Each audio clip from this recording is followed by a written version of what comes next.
Yo, what's good, everybody? Oh, happy hump day. I think I got everything figured out. It's about that time. We're going to go ahead and kick off our Waffle timer. Get in on it, exclamation mark Waffle. We'll be starting soon.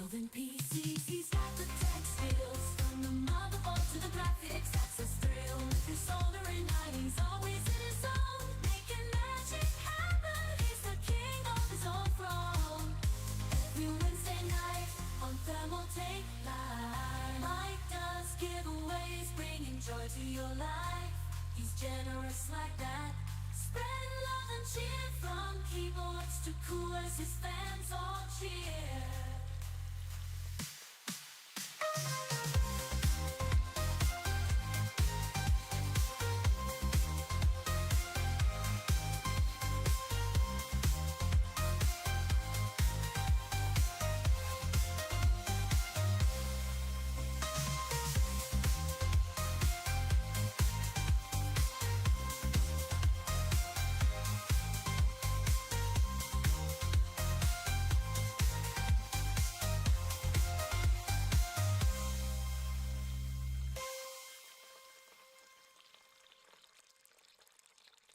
Every Wednesday night on Thermaltake Live, Mike does giveaways, bringing joy to your life. He's generous like that. Spreading love and cheer, from keyboards to coolers. His fans all cheer.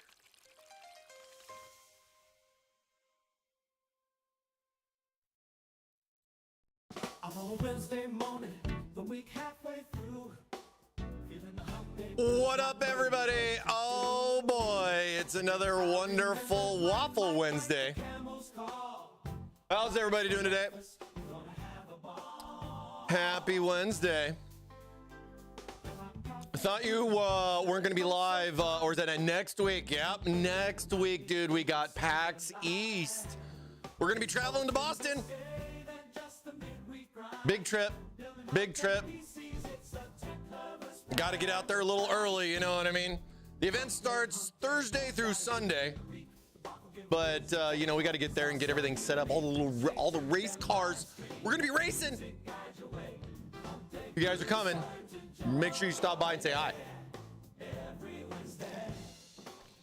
I'm excited to see all the other fun stuff that everybody else got going on there too. I can't wait to get back to one of these events. It's gonna be a lot of fun. It is gonna be a lot of fun. It's just kind of cool to like be able to kind of go to like an end user event. It's been a lot of like, you know, CES, Computech stuff. You know what I mean? Like I don't have like a media schedule, which is kind of fantastic. You know what I mean? In a way, a little different, changing it up. I've missed it. You know what I mean? I don't mind the extra, but yeah, dude, it's going to be a lot of fun. I'm really excited for it. We have a lot of stuff. I don't know if I can talk too much, but we'll talk about it. We'll talk about it a little bit today. I think give you guys a little preview of what we got going on, and then, you know, of course, I'll share everything once we get back. You know what I mean? Because I think that's going to be, you know, I think it'll be a lot more fun to be able to kind of be like, hey, so we had this is what the booth looked like. We did all these fun little things. You know what I mean? So like, I'm super excited, but we are definitely going to have a nice presence of racing simulators there. A couple little varieties to pick from. And I hope everybody's pretty excited about the different experiences we want to bring. We're going to have systems there. You know, the Thermaltake stuff. You know what I'm saying? I think we're going to have a good amount of giveaways too. And possibly some deals. The one thing I want to give you guys, I was kind of waiting for everybody to kind of get in here. You know what I mean? What up, a Laser Blast coming in with the 9 months. Therma 20 dude, Therma 20 dude, Thank you, Therma sir. 20 dude, Therma 20 Let's dude, go. Therma 20 dude. Waffles, tasty waffles with lots of syrup. Yeah, dude, I'm excited. I think I'm curious. Hey to see what Mike, just so Nintendo's you got. know, ever since you glued Chippy's leg back on and one is a bit longer than the other, he was forced to change his stage name as a female impersonator. His new name is Eileen. Monster. Eileen. You know what's funny, man, is I wanted to do a Chippy DLSS 5 off and on, and I'm still thinking about doing it. Like, you know, like they did with the Pac-Man, and they did with Kirby. Could Could you imagine? Give me like a chippy that looks like SpongeBob realistic style. AI's wild out there, man. AI is wild out there. And here, welcome. We got our DLSS 5 here on the stream. Quality's looking real good. I try to go with a different approach than what I've been seeing online, but boy, have I been laughing at all of the memes that I've been seeing. It's been great. Oh, it's a fun little thing to see. How is that going to, I mean, I went over, I probably read so many comments. I think people had different impressions about different ways. Like, I think one of the most interesting comments I read was that if AI didn't exist, and this was just something NVIDIA just did raw out of nowhere. You know, like how DX11 and DX12 or DX10 and 11 and stuff like that, right? When we got to see different clouds for the first time or different water for the first time, right? If AI didn't exist, would people call it AI slop? Because there wouldn't be AI slop to begin with, right? As far as how they're like, you know, just the different overlays. I think some of them work, some of them definitely don't. I think that's all a learning. This is all an experiment, you guys. This is all an experiment. They're gonna throw it out there and see what you think, and then they're gonna look at all the feedback. They're gonna go in their little boardroom meetings and talk about a bunch. Could you imagine being the guy sitting there pitching and going, well, hey, what did they think? Oh yes, please share with what the internet thought of this. Maybe they're still collecting data. Let's be fair about that, right? But definitely very interesting. I mean, I was pretty excited about DLSS 4.5. Just DLSS in general really does give some pretty cool options. I know FSR also has their features too. I don't dabble with it as much. But, you know, for some upcoming games and everything like that, specifically one coming out, wink, wink, tomorrow, I'm really curious on the graphicness of this game. We're going to have to see what's going on. Need the lips fuller. I know, right? I could have done that. You know, I thought the cool thing was I did this all with AI. This was all done with text. I just told it to make this image. So it made this image. And then I told it to make that image over there and then do this little thing to divide it up. And it like just no problem. It's really funny. I could see why a lot of people are doing it. DLSS 5 for the win. Dude, it's crazy, right? Like I think a lot of it is just the change. People will see the differences of it. And then, you know, you get your mixed opinions. Some people want to see the world burn and just hate everything. I mean, that's the internet for you. You got to filter that stuff out. But looking at the technology and the side of what they're doing and what they're trying to achieve, it's always this way, guys. We'll see how it grows. Again, I like the fact that it's an option. I mean, you can turn it off, right? They're just giving you an option, man. You know what I mean? But hey, maybe it'll kind of persuade choices. I don't know. I don't think this is going to persuade choices as far as what GPU to get if you can find one. You know what I mean? At a decent price. Every year we get closer and closer to holodeck tech. Dude, like, where is my hologram games? Where is it? You know what I mean? Where's my Dragon's Lair that I played in the 90s at an arcade that gave me that hologramic, crazy, horrible game? Vastly impossible to play, just sitting there going, oh, this is fun. That was like the one, and you couldn't buy the game to play it or anything, right? It was just unobtainable. You know what I mean? It was Dragon's Lair, right? Yeah. That old game, it's all about reaction time and everything. I remember that. Threw a couple of quarters into that, actually, probably more than I should have. You know?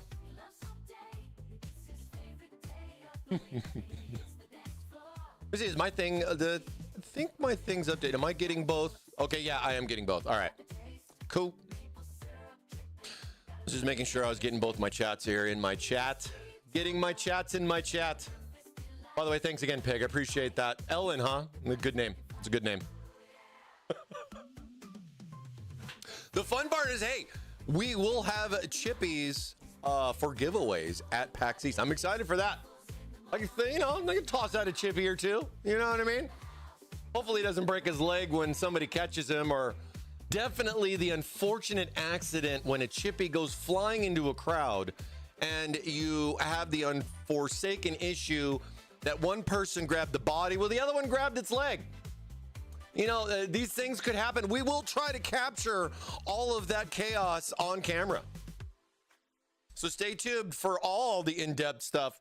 We're gonna have some fun though. I'm definitely excited to get out there, man. Eileen. No, yeah, you're right. I don't know why I read it wrong. I'm sorry. I've had a long week. We got everything out. Shipments are out. So I'm really excited for that. We got some new cases here today. Last week we were looking at our new Vision 330, so that live stream is up if you want to go check that out. That was like a new case kind of out of nowhere to showcase a new style. That being a one-piece curved tempered glass panel on a swing door, no less. Pretty cool case though, $100. Pretty cool case. Today we have our TR200s.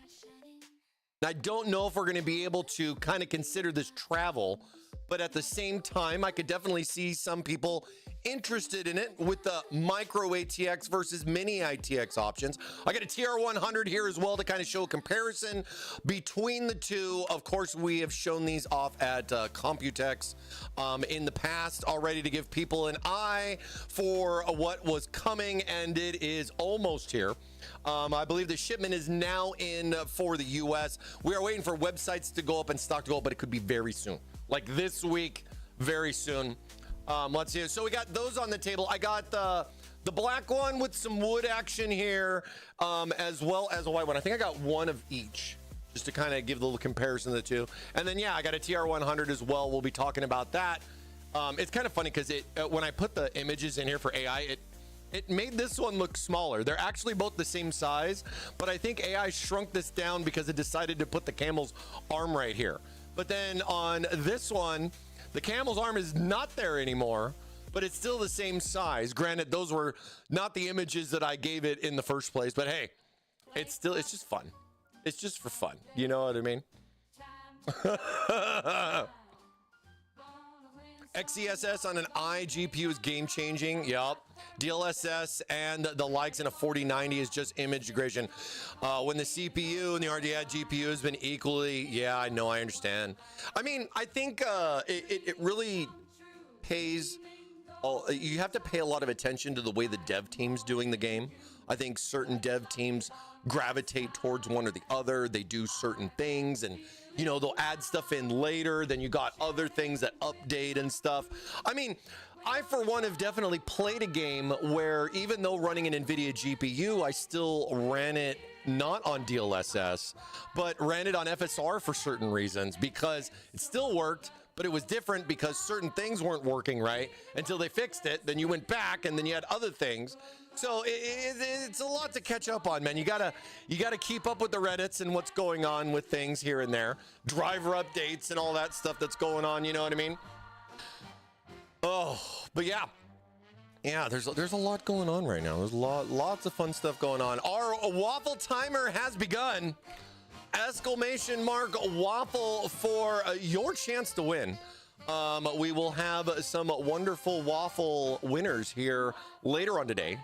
Type exclamation mark Waffle in the chat, both on YouTube and on Twitch, guys. Get in on it. We're just here to give back. Get your extras in. It's all good. If we probably streamed on like 3 or 4 platforms, I might have to change the rules. You know what I mean? We'll see if we ever get to that point and everything. I was dabbling a little bit with going down the road of TikTok, but then with all the government stuff, I'm just waiting. You know what I mean? I ain't too stressed about it. I'm 4 drivers behind, too scared to update. Well, I mean, I don't blame you because there was some news about a recent NVIDIA driver that came out that was causing some issues with both not giving fan speeds correctly, and causing potential harm to the hardware of the card just by a driver update. And these are the kind of things that a lot of us don't really kind of think about first and foremost. I know for myself, a new game comes out, you need a new driver. And I mean, what other choices do I have? I mean, we can use Crimson Desert as a good example of this. I mean, look at a game like Crimson Desert coming out tomorrow. Looks very interesting graphically. It's more or less, I mean, are we going to need a new driver for? I mean, I know there's a driver already out for that. I believe that's the driver I'm on right now. But yeah, they did have a little bit of a driver issue there. They fixed it now, of course. I would have expected them to. But, at the same time, it's just, you got to pay attention to what you're putting on your PC. You know what I mean? And a lot of times those things can be kind of missed. You're just hyped for the game.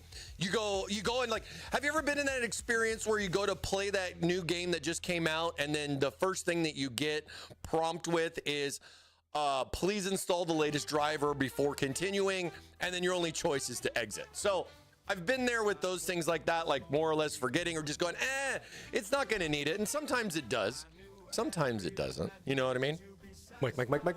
What day is it, Mike? That's right. It's hump day. Oh, but yeah, we'll have to see how that goes, man. I, for one, as a big fan of graphics and a lot of stuff, am really interested to see how this is going to go down. Be some interesting stuff to see how that game's going to go down. I mean, day one's going to be more or less a mess. I mean, what can you expect anything less? You know what I'm saying?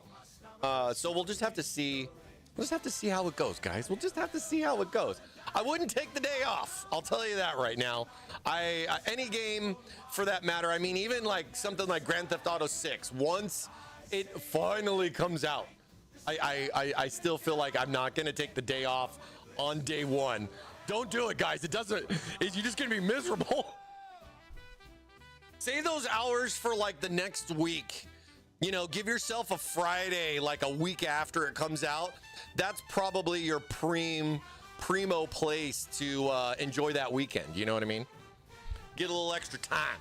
The game looks pretty, but it's not Red Dead Redemption 2 like everyone thinks it is. I agree with that. I think they're more or less reflecting on like Red Dead as well as Breath of the Wild as far as just sheer size of the map, you know what I mean? But dude, direct draw distance has got my attention. Holy wowzers, I have not seen direct draw distance like this. I'm curious to see how that's going to perform. I want a game to put a flex on my PC so I can scratch my gaming upgrade addiction. Maybe I'll need it. Maybe we'll have to upgrade. I don't know. I'm going to be at a 2K res, not a 4K res, so I'm not too worried about it. If I get around 100 FPS on average, I'll be shocked from what I've already heard, because they're like saying that we're going to hope to be at 60, not even on cinematic display. So that just really gets my little tech feelers going. Like, really? Is it gonna push that? Like, am I gonna need to upgrade my PC to play this game? You know how it goes, guys. You know how it goes. But yeah, it's not out. Comes out tomorrow. We'll have to see how it goes. Gonna be some big stuff, but definitely bigger than what we got here today. We got the TR200. This is a micro chassis. So this being a micro ATX case, where like the TR100 is mini ITX. And then of course we still have the TR300s coming out soon later. I don't know when. Soon, later, sometime. We'll have the TR300s, and that will be the ATX version of it to kind of close and complete the circle of ATX form factorness, right? I don't think we'll make an EATX version. Let's just put it that way. I was already a little skeptical on the whole, like, so we're still going to call these travel cases? Are you really? We have 4 different options of these too. So if you are into some wood grain action, we have a nice little grid. And it works for me when I think about who's going to buy a case like this and what they're going to do with it. I think when you look at something like this fits really nice in almost like a bookshelf kind of area, or like living room kind of, not the normal gamer room, that's got all the the clouds with the RGB lighting underneath it. You know, we have other cases for stuff like that in many different colors and shapes and sizes. But I think the elegance of this case, especially this one, I picked this one because usually I do like white cases because, you know, it's easier on the camera. You guys can see everything. I got one of those too, but I went with the wood series because it's a rich combo. It gives me it's a real nice richness to the case, and definitely not something too big, but not like too small. You know what I'm saying? Like Micro ATX has got a pretty interesting size range for the case enclosure itself. Gives you a little bit of extra wiggle room. I mean, minus the fact that, you know, hey, I get an extra like PCIe if I want to throw in an extra card. You know, if it's a capture card, it's a sound card, or other things like that. You get a couple extra options there with that. You know, the boards are usually a little bit cheaper too because you don't have to compact it down as much versus like mini ITX, right? So it gets some pretty cool stuff. But I think the application for why this case does have some strong points with its environment. And I feel that with the different color options that we have, you know, at least, you know, on the wood series or even just the standard case itself, right? I think those differences there might appease to certain people, and that's what it's all about, right? I'm not sure if we're going to plan on doing colors like Matcha or Bumblebee or Future Dusk for that matter on these. Wow, the webpage is really slow today. All I did was change the caller website. Come on. Is the interneting? Are we okay? Did I get kicked offline? Did they ban me? No, not yet. It's just slow. Well, wait, why? It's not like working. Hold on, let me just go back. No, just go back again. Go back again. Uh-oh. Taiwan website is down. Yeah, this is only on our global site right now, so we are reaching across the pond. I'll just shift over to this one because this is what I was more or less going to show. But yeah, so we also are making this in the snow edition. Giving the little wood grain series, you know, little wood grain action on there. But we also have the standard perforated front panels. Now, I'll talk about that too, as far as showing you guys how we did the wood grain without cutting off your airflow. And I think it was a good little compromise. I mean, there's still ventilation, there's still perforations, perforating, and of course there's filtrations going throughout there too. And it's kind of interesting how that little front panel comes apart. So we'll be breaking that down today, talking about our TR200 cases that we got coming out very soon. By the way, too, let me also the wood series. The wood series TR200s in the US, MSRP is expected around $89.99, with the non-wood series at $79.99. So $80 for the case without wood, or you can pay $10 more to get some cool little wood action here on the front. It's up to you. And then, of course, the screen is sold separately, but it will also support that 6-inch screen. Definitely not the 3.9. I'm glad they went with the bigger screen. It does fit a lot better here in this than what we had with like the TR100 with the smaller screen. So definitely liking the larger screen there in regards to that too. So yeah, we'll be taking a look at that.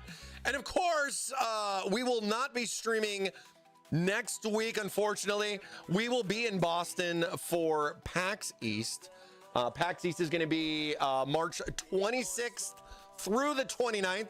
So Thursday through Sunday, we will be there all day long. And we're going to have lots of prizes, gifts. There's going to be, for whatever reason, I don't know why they did this, guys, but for whatever reason, they're giving me a PA system. So I will have like a microphone and speakers to talk to the crowd. And I'm going to have probably too much fun with that. I'm going to probably have too much fun with that. But we got a lot of gift things in store. I think we are also going to be doing, let me snooze this ad really quick. We are also going to be doing some giveaways. Now, these giveaways are not going to be specifically for people there at PAX. So that means for all you wafflers out there that are missing me next week, join in for our online giveaways that we're gonna be doing. I believe we're gonna be giving away an entire PC. And right now in this market, that is huge. So let's see what we got going on. More information and details on a lot of that stuff is going to show up next week on our social media channels. So please keep an eye out. Instagram, Facebook, Twitter, all that fun stuff. You know, because yeah, we're going to have some serious prizes. And with our giveaways and everything, we will have giveaways options online for people that cannot attend the show, so you guys can get in on that too. So yeah, I mean, come on, man, who doesn't want a PC in 2026 for free? Are you kidding me? You're gonna sell the RAM and the graphics card and buy a car with the rest of the money. You know what I mean? We can finally get that new car for my wife. You just take the PC in and just see if they'll trade you straight up. You know what I mean? With the cost of RAM and graphics right now, amongst other things. It's like, do you have a down payment today, sir? Yes, sir. My PC. Oh, okay. This is suitable. For some of us, it might be too much. You know what I'm saying? You're like, bro, my computers cost more than a car right now. You have no idea. You have no idea what I did. I just upgraded, and oh man, it's crazy. Yeah, we got PAX coming on next week. We got such a killer spot. Oh my goodness. You can check us out. We are booth 18043, or you can go to the PAX East website and browse the exhibitor list. We're literally right next to Magic the Gathering and Nintendo. So I think we're going to be fighting a little bit on who's going to have a line for what. I don't know too many people or booths that are going to be there that are going to have actual rides there like we will. We're literally going to be like a roller coaster ride at PAX. Here's a little map. The map is only online from what or on their app. It's on their phone app. But we are right here. This is Thermaltake. We got a big long booth for all the fun thermals of taking that we're going to be bringing your way. But as you can see, the juggernaut of Nintendo over here with Magic the Gathering. This is going to be a hot corner over here, we hope. And I feel we got a pretty good spot. You know what I mean? We got good season tickets for this one, you know? So we're going to be right. And then this is literally the front. This is where everybody just pours in right here. They're going to run right into this booth, hopefully not hurt themselves, and go around the sides here. And, you know, we're hoping the Nintendo won't distract them too much. Squirrel? They might have that. They'll have to see what they'll have to do. I'm curious because, Nintendo is the only console company to launch a new console in what, 5-6 years? What is PlayStation 5 came out? It's got to be more than 5 years now, I think, when PS5 came out. I can't remember what Xbox has done, but Nintendo has a Switch too, but nobody else has done a console in years. So it makes sense on why I would see them coming there, especially with the costs and everything and the concerns. I mean, we'll have to see. Maybe they'll have some new games. I remember them being there several years ago. I think that when they did Animal Crossing, they had this crazy huge layout of Animal Crossing, the whole world and everything. It looked really, really cool. And it was like one of these and just took up that whole thing. I mean, this is literally probably going to be their store where they're going to sell a bunch of stuff too. But we are going to have racing sims. We are going to have PCs on display and for sale. And I believe we're going to be doing some pretty interesting discounts for selling PCs there on the show floor. Maybe even selling the show floor PCs for a deal. So if you want to come check us out and see what it's all about, we're gonna be chilling right here. We also got our boys from Lexar right next to us too. So Lexar is gonna be hanging out with us. We got a lot of cool stuff. There is a ton of things there on display. I mean, look at dude. Look at how there is a lot. And I'm curious if I'm gonna get 5 minutes to kind of walk down this path and kind of oogle at some of the new indie dev gamers, all the other stuff that they might have and everything like that too. It's always cool to see a lot of what they got going on. You know what I mean? plus 6.5% Massachusetts sales tax. Oof. Well, we'll have to see. I don't know how like all that's going down. Luckily, that's something I don't have to worry about. But we'll have details there at the show. So I just can't believe it's already going to be like next Tuesday. We're gone. We're gone next Tuesday. Shipments out. Got all that done. Sorry for a little bit of delays there with the stream schedule, dude.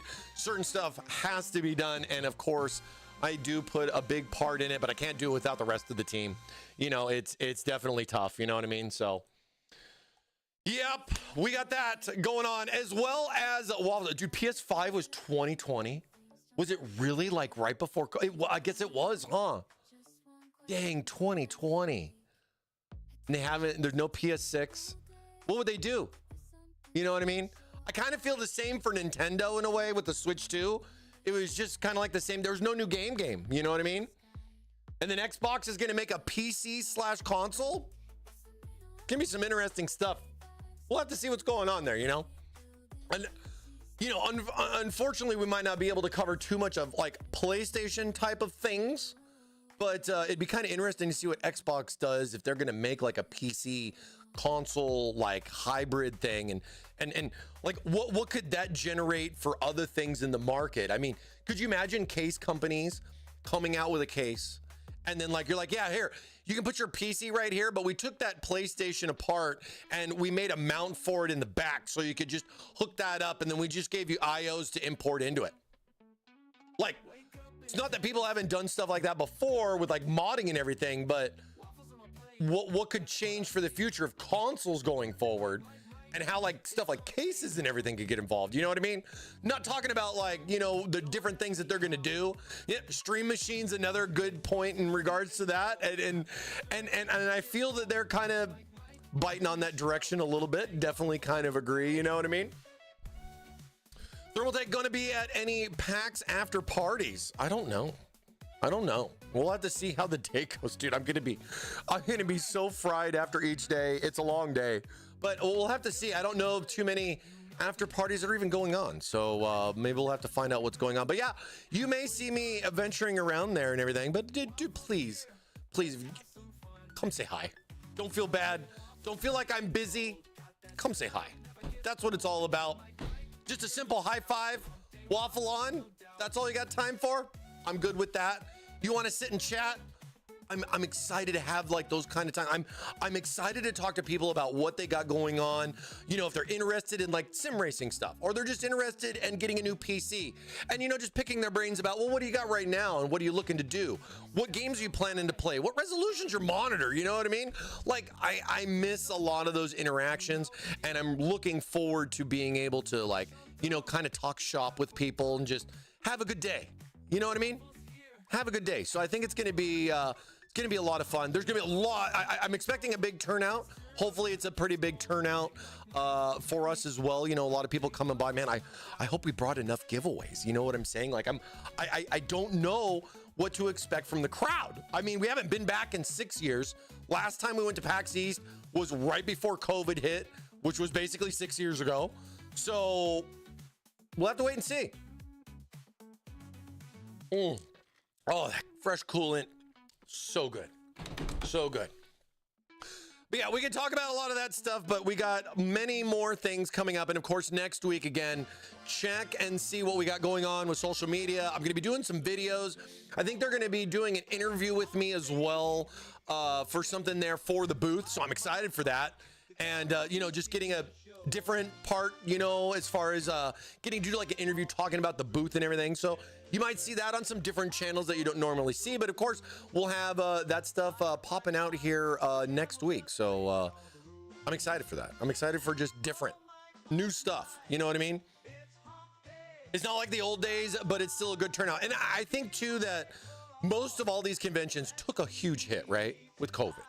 And now seeing several years going by, I've been watching every year, right? Like how PAX was, like, you know, seeing the turnouts, talking to other manufacturers that go to these types of events, like, hey man, how was the show? You know, was it busy? Did it seem like it's growing, coming back?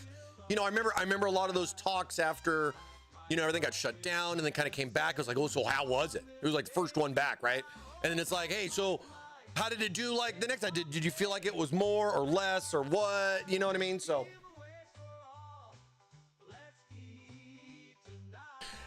and you know, I gotta say, it's crazy. I don't know what you guys are dealing with weather-wise right now, but man, it is hot here in California. We have been getting close to 100 degrees, man. It was literally, I think it's like 93 or something like that outside. So it's getting already pretty warm here in the studio with all the fun lights and waffles, you know, cooking in the background. I mean, it really generates a lot of heat in the room. You know what I'm saying? Oh. But then it's like you got the same thing too. It's like you got to talk about like we've been talking about like, so hey, what time do we want to get at the airport? You know, all the TSA stuff going on, and like, is it going to be a long line? Like, what's going on? You know what I mean? Like, I got pre-check, but like that doesn't seem to matter either because they're just saying, oh, there's not enough people for pre-check, so just get in the other line. And it's like, okay, so I paid for this, but you know what I mean? Like, so just have to see. Planning to be early as usual, but man, it's crazy because it's in the upper 90s here in California. It's going to still get even hotter going through the weekend. And then Tuesday, I'm leaving here to go to Boston, where I think the high is going to be like 42. So I'm going to kind of get into some East Coast weather there. I'm kind of excited in a way. It possibly might be snowing when we get there. So we'll just have to see. Hopefully not too much snow, but definitely could dig a little fresh pow if you know what I'm saying. It'd definitely be a different experience, just besides the whole metropolitan style that I'm just completely not used to. You know what I mean? All right, so I got two cases here. We have both the standard TR200 as well as the WS for the wood series, and we're going to be taking a look at these guys today to show you guys all the ins and outs about some of our new cases and new colors with wood now. I mean, you know, it's not the first case we've done with some wood treatment, but we've been showing a good amount that there's a good amount of SKUs coming out with this. So this looks to be something that we're going to be dabbling in a little bit.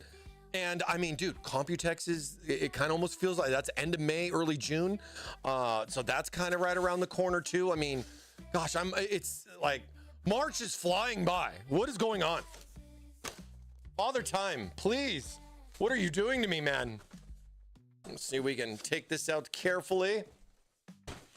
Oh, I love that. We're switching over to this new foam. Oh, got to get the little dog ears. These things always bug me. When I flip cases over, I always sometimes forget, pop these bad boys out on both sides. Because I pulled them in, as you can see from that one over there. But you get the ears out. Bad boy slides right up, real easy peasy. Get this over there. Nice little foamage right here. I like this foam. This is not that foam that falls apart and gets all over the place. You know what I mean? This is the good stuff. I like this stuff. There we go. Well, that's got an interesting cutout for the bottom. I don't know about you guys, but I always look at things like this because, you know, I work for the company, but like, you know, sometimes, you know, different cases have different stuff. Sometimes the foam's top and bottom. Sometimes it's left and right. And especially with like the Tower 600, those ones where this one's left, this one's right. And if you have them on the wrong way, it doesn't even fit right. You know what I mean? And I don't know how many times with how many towers I've done that going, oh, I didn't see the R or I didn't see the L or I had the case backwards. You know, I was putting it on from my fun that I have. All right, nice little plastic edge. We got a manual. Manuals are important. Here is the more or less the standard TR200. We're gonna have this available in both the snow edition as well as the black with the nice little perforated front panel. It's a decent size case. It's long. It's not necessarily tall, but this one being able to support a micro ATX platform, where like with the TR100, which I got right here, and I'll show you as soon as I get this bad boy out. A little bit of a comparison on the size difference, you know, because it's interesting when you're making one case or another, depending on the motherboard form factor, with, you know, just kind of like the certain parameters you have to kind of like, all right, so this is going to do this motherboard, so we got so much space for this versus that. And, you know, you got to kind of like go, all right, well, where are we going to put this? Where are we going to put that? How do we keep the case smaller, even though we're like doing, you know, like how do we keep the case smaller, like not necessarily like width-wise as well as height-wise with where you put certain things, you know, besides the motherboard. I mean, everybody kind of gets you get it. The motherboard's got to go line up. It's going to go vertical here on the back plane somewhere because you got to have the access to the IO and everything. Kind of similar with graphics, but I think we've all kind of experienced different ideas of where to put a GPU in a case today. Some good, some bad. You know what I mean? What's the biggest difference between the TR100 and the 200? Well, I mean, the obvious, of course, is the motherboard form factor. I mean, mini ITX versus micro ATX. So, you know, that's kind of like the decisions, like what motherboard do you have? You know what I mean? Like we have the 100 for mini, the 200 for micro, and then the 300s coming for standard ATX. So with that, that kind of more or less doesn't necessarily, I mean, it depends on if you already have your components or you're planning on buying, like I like this case and I want this case, but then maybe micro ATX motherboard, it's not the right one for what you're looking for, or maybe you want something a little bit smaller. I mean, a lot of variables there, right? But I think some of the other ideas with this, I mean, as far as like, you know, why TR200? And I think a lot of it is going to be, you know, form factor size for what you can fit with what it supports. And then just kind of like, how is it going to fit in that spot? You know what I mean? With where you're going to want to put it is not necessarily, I mean, could definitely be, I could see a lot of these things being like secondary PCs, media PCs. I could see somebody having, you know, not necessarily enough space, but they don't want just like a huge, gigantic fish tank of a case. They just want something straightforward, and micro ATX doesn't seem to be a big deal for them. So, you know, a lot of different options that are out there. But like some of the cool things that I like about what we've done with this design is to keep it more on the slim fittings.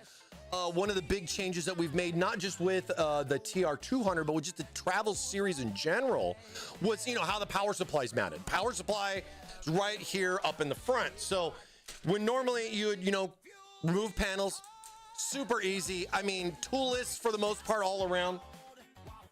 You're not gonna really see me taking out too many tools, just take simple panels off. This is 2026. But definitely a difference of, well, one of the bigger changes you'll see, I mean, I don't know, but right there's where your power supply goes. So the power supply is in the front, it's not in the back, it's not behind the motherboard, it's not under the motherboard, it's not above the motherboard, it's in front of the motherboard. So that's a big difference, I would say, for a lot.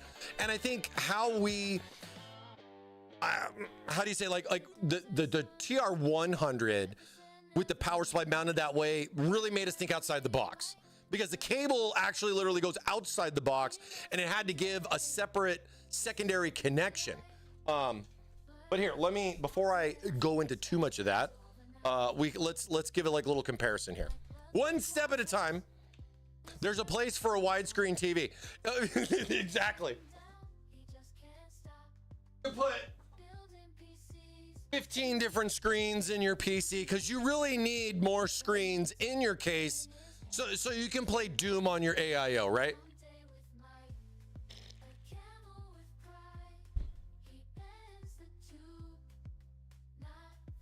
But I think right here, this kind of shows a lot of face in regards to comparisons of size-wise. You guys have definitely seen these before. I mean, but more or less in a show setting, not necessarily something like right here on the table to kind of give you a comparison of what you're looking at, you know, in a side-by-side comparison. Hey, that's why we're here, Thermaltake Live. Hey, welcome, and get a waffle. Get a waffle. But, you know, it's like, dude, makes a big difference. You know what I mean? It's still got the same kind of front panel, but this one did the 3.9 screen. You know, this came out already. It's been out for a little bit. The new TR200, especially with this one offering the wood series there on the front. You can still get it standard just like this, just the same. We got the snow edition right there. So, you know, great question, to be fair. I mean, like, it's a lot of part of what I was trying to break down, or at least I was sitting there scratching my head going like, so why is this case different? I mean, I honestly can't think of another case right now, top of my head, that Thermaltake's made anytime soon that has a power supply in the front. So that was a very unique little idea. And going back to my point about the TR100 is that you had a cable. Now, and then this was your access point right here for your power supply. Why? Because you have that little switch on the power supply. And if we wouldn't have put a space here for this, that little switch would not be accessible. So we had to think of those things. Think outside the box. So stuff like that, where we gave you that option, as well as basically a pass-through for your power cable. So you would plug this 90-degree adapter into your SFX power supply and be able to do that, where it would then give you that traditional, oh, it's on this side, plug out the back of the case. So everything was still on the normal, you know what I mean? Versus assuming that you'd have to try to plug your power supply in there with your own stuff on the bottom. Love that lizard. It's a lot of stuff, right? So we had to think about those things. And of course, then making a bigger version of this, I mean, we kept some of those same ideas there with the case. Let me see if I can use the snow edition here to kind of display. Same idea, you know, just simple magnet points here on the top. You got your little prongs here on the bottom for it to rest in a, you know, nice little spot. Kind of sits right there, and it's two little notches, and that's it. Simple, easy, guys. And then just a nice little cutout right here to be able to just pop off, lift up, to be able to take those panels out. I mean, you know, got nice little filters. They're removable here with a nice little frame to them, like a lot of the stuff that we've been doing. Don't want to bore you guys with the normal stuff. You've been watching, you know what's up. I mean, you know, filters all around with the case. We'll just go ahead and start taking more and more apart. That way you can see a little bit more here too with this. Let me get my fun little swivel table out. Love my little table. Love my little table here. See, am I gonna hit anything here with this? Here, let's just scoot over just a little bit. Stay over there.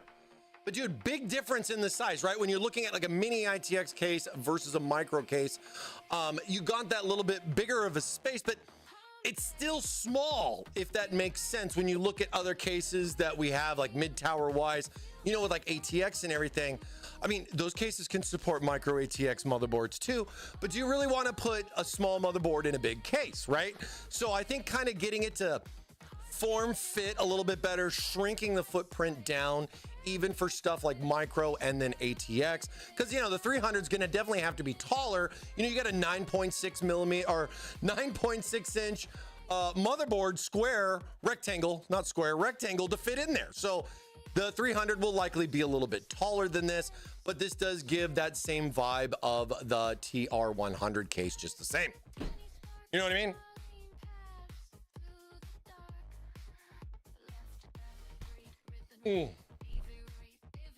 Oh, good. They did add that. I was wondering. Okay. I was wondering. But then on the TR200, you have the bracket here. You can kind of get a good little visual. So there's a bracket right there for the power supply. So the power supply is going to mount into the case this way. You have your options as far as, you know, with the fan on the power supply, as far as like, you know, how would you mount that, and you know what you would do. So we'll see. I don't know when we get back from PAX if we'll jump back into this or not, because that's still a little bit out on the road. I might have another new product to cover, but we'll see what happens on the next stream when we get back from PAX. You know, funny enough too is that the next stream after PAX is April Fool's. So I don't know about, you know, doing an April Fool's live stream. you know, it gives me a lot of ideas, right? I mean, you know, it's only on a Wednesday. We stream 1 day a week, guys. So super rare situations, planets aligning. What to do on April Fools, you know what I mean? Like maybe we just debut a new 200 mil fan. And then say, just kidding. No, see, I don't want to do that. You know what I mean? But like, it's just stuff like that to kind of joke about a little bit. But it is kind of funny that April Fool's is a Wednesday. And then, you know, with this case, you know, I don't know if you guys saw, but it has the same 90-degree connector here in the case itself. Now, so this would plug in to your power supply. And then that is going to give you basically your standard power connection then out the back. Because with the power supply mounted in the front, you're like, well, dude, I gotta stick my extension in there, or like, you know, the cable that comes from the power supply, I gotta plug it like in the case, and then where's it go? You just give me a hole out the back? I mean, no, we're not gonna do stuff like that. So we have basically a power supply extension, and you have this right here for the convenience of plugging in your power supply, and then just getting that native connection out the back. Like everything, there's nothing to worry about here. Everything's the same. 223 millimeter fan, exactly. Exactly. You know what I'm saying?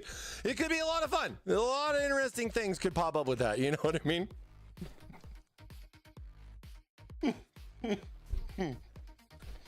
But yeah, so what else? Well, let's take a look.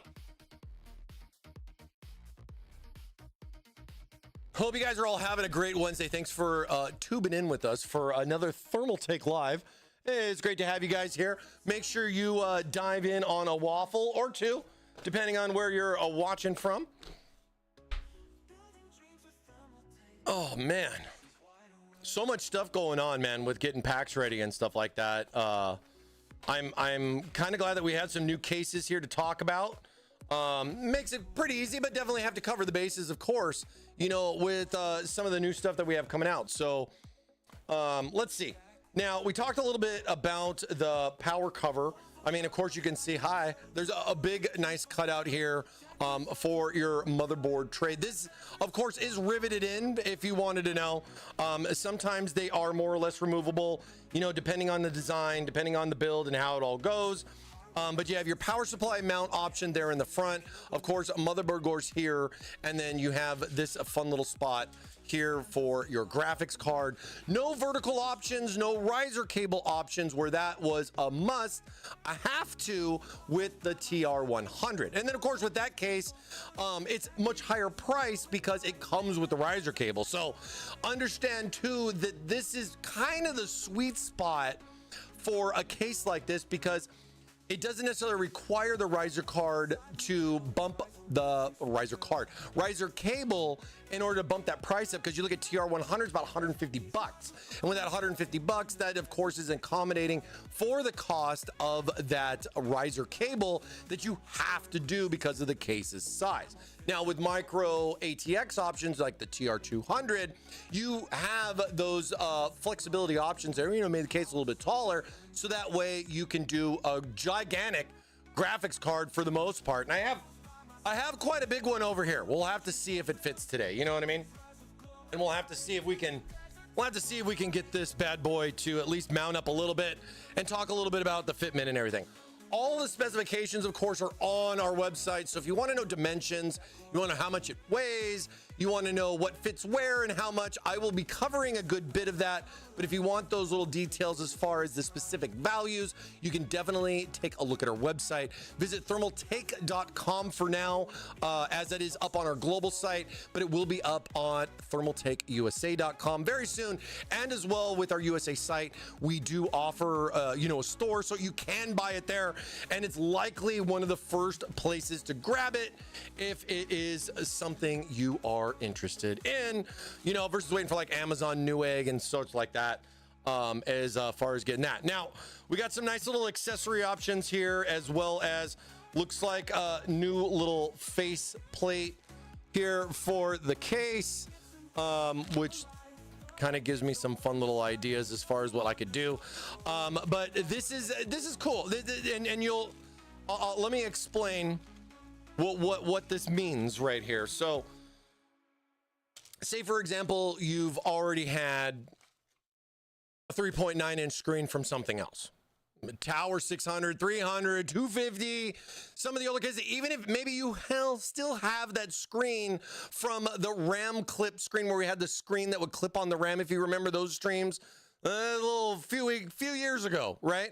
So having the option here, as you can see with this one, and you can see that it does have that same type of shape or cutout for the 6-inch screen. We're also going to be including a 3.9 inch cover plate. So like, for example, if you already have that 3.9 inch screen, you don't necessarily want to get the 6-inch. You're like, I don't want to just toss it in the trash or just not have a use for it because I don't have a new place to put it.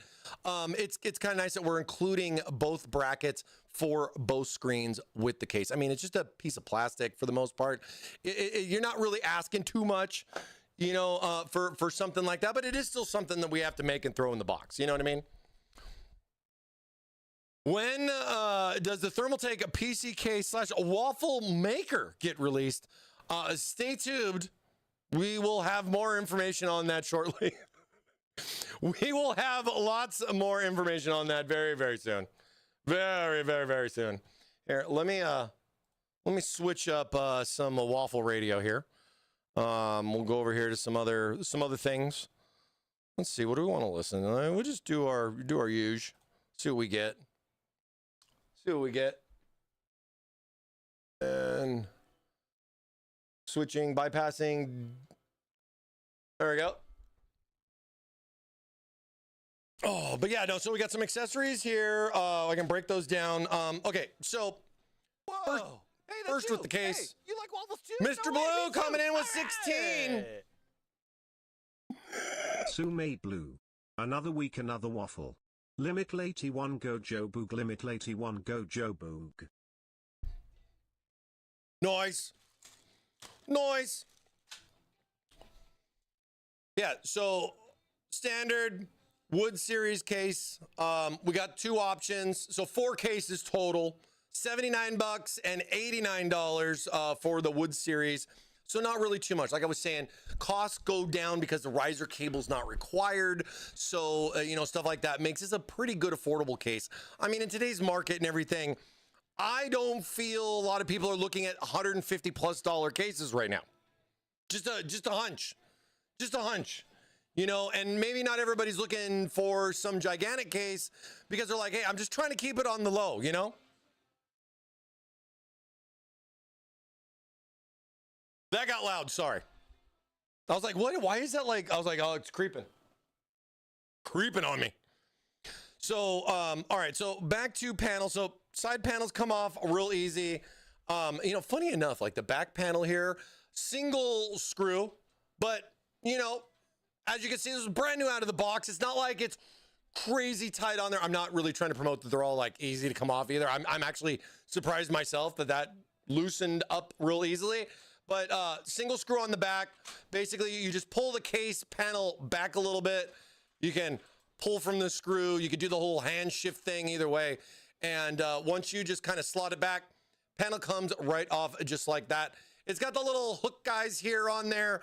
I think a lot of us that have built computers were familiar with this from a lot of old school back panels that have had this kind of idea, you know, where you just got to kind of get in this little slot, slide it forward, locks it into place. But either way, makes it nice and convenient to be able to take that top panel off.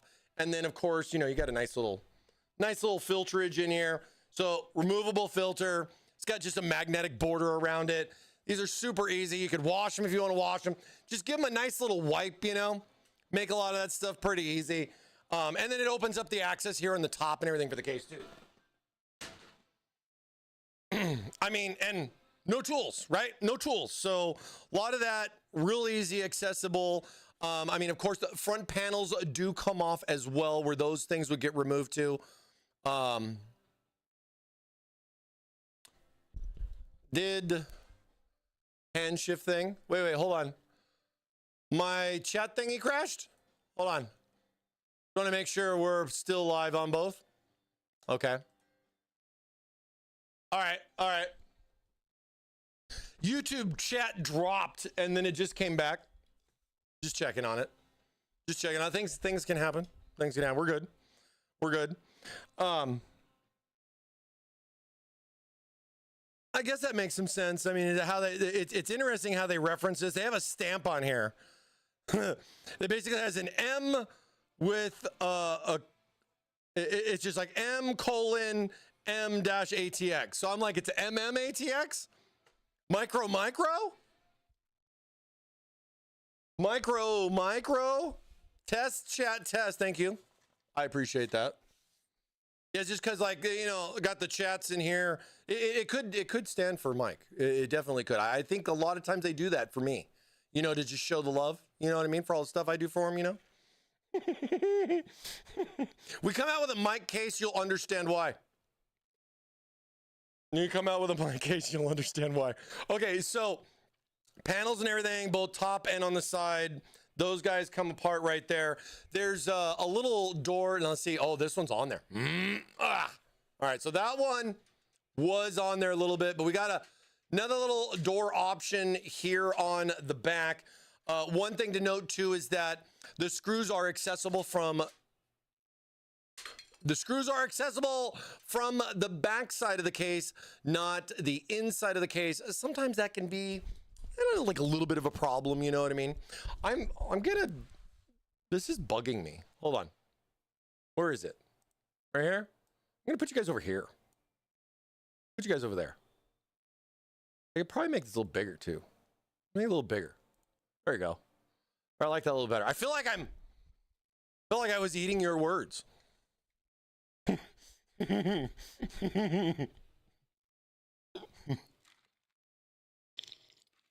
Do they have peanut MMATX? I don't know.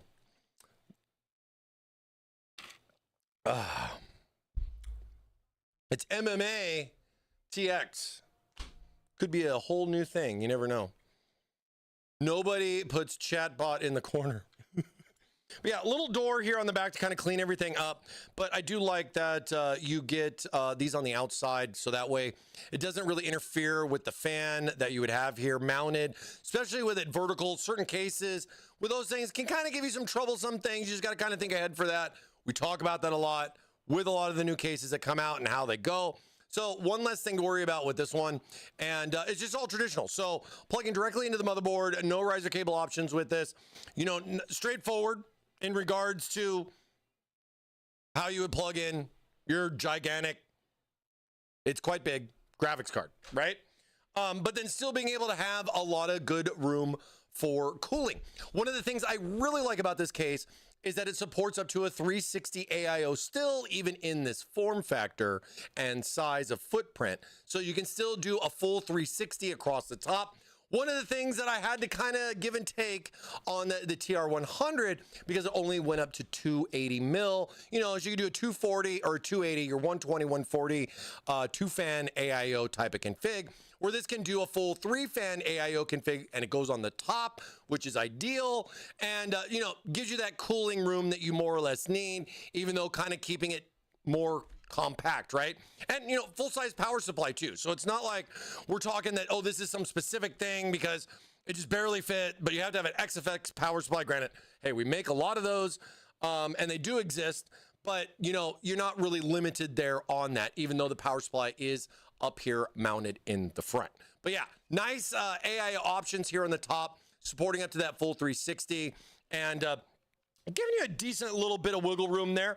There's also a little GPU bracket, little foot holder there, because we know those things are definitely getting heavier, not lighter. So options like that right there on the tail end to kind of keep that nice and level, support the card without it interfering with the fan blades, blah, blah, blah, normal stuff. But you got a little option here. And this is actually adjustable too. So I think one of the things I like is that you can slide this bad boy up or down to kind of meet with the thickness of GPU you may have and support all thicknesses that are out. Well, I'm assuming, I guess it's micro ATX. So the good thing is you get 5 PCIe out the back. I mean, motherboard, it's usually a 4 PCI situation versus like a 2 or maybe 3. at best with like mini ITX, right? So giving you a little bit extra wiggle room. And like I was saying earlier too, if you have an extra add-in card, if it's capture, if it's sound, or whatever it may be, you do at least have that option with a micro ATX case where you don't necessarily have that with mini ITX, right? Anyone else have to restart the stream? I got a little bit of a hiccup, but it seemed to correct itself, but I don't really know. I don't really know. Fry coming in with a 3-stream streak as well. Thank you, Fry. I appreciate that. Sorry, I missed that. Appreciate you being here. Appreciate you being here. And hey, thanks, Bounty, for the lizardness of lizards. All right, now, front panel, I got to remember, I think the front panel does come off, and it's got a really cool little feature. Yeah, I think this is good. So with the front panel, it's 2 pieces. So this isn't treated as one big piece. These are actually separate. Let's go ahead, because I think I have to take the top off first. And I will show why. So finally getting a screwdriver out, because I think stuff like this shouldn't necessarily just be magneted onto the case. I do feel there are certain places where a screw is needed, or best preferred, I guess you would say. And then this is really interesting too, because you would think if you would take the single screw out that's right here from this, that this thing would more or less fall forward or might kind of like fall out, maybe even slip up, but no, it slides, slides to the side, comes off this way, and then it comes out. There's little hooks here on the bottom. Let me zoom in on this for you. I show you the close-ups. Talk about diving in, so I want to make sure we dive in. You know what I mean? It's important.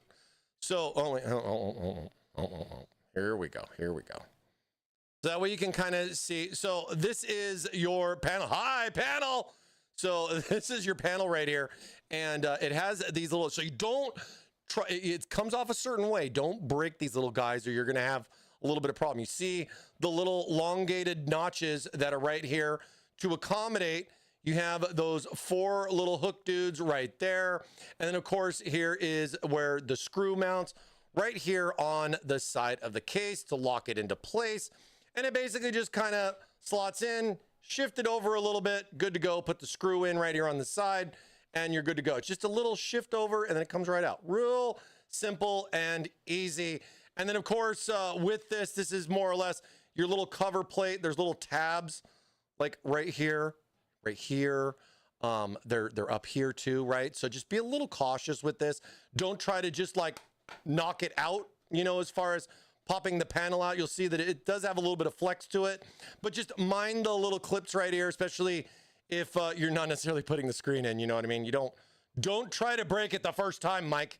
And I'm trying to demonstrate not breaking that, but we'll get back to that here in a second. And then as you can kind of see, even though it has the room for the screen, and I know a lot of you, and I've been thinking this too, this is basically an optical drive type of mounting. If you look right here, if you look right here, you look right here, and you look right here, this is interesting.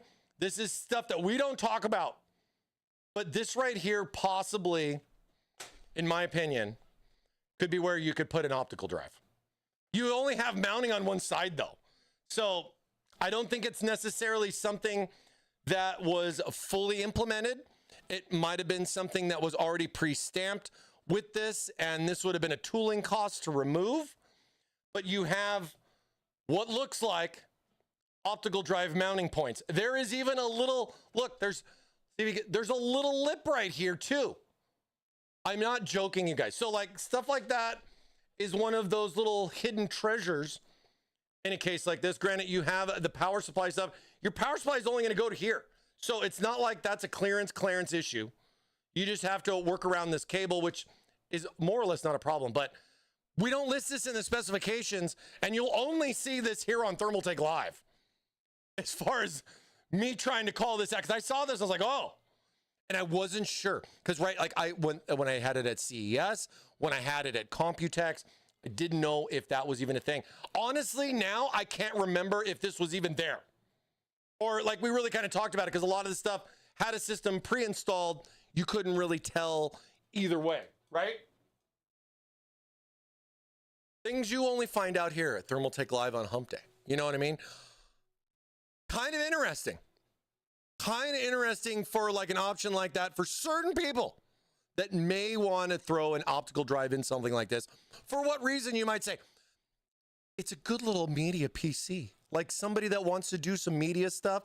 They want to put a Blu-ray player in and just play a movie because all of us old guys still have discs. It might be a thing. I don't know.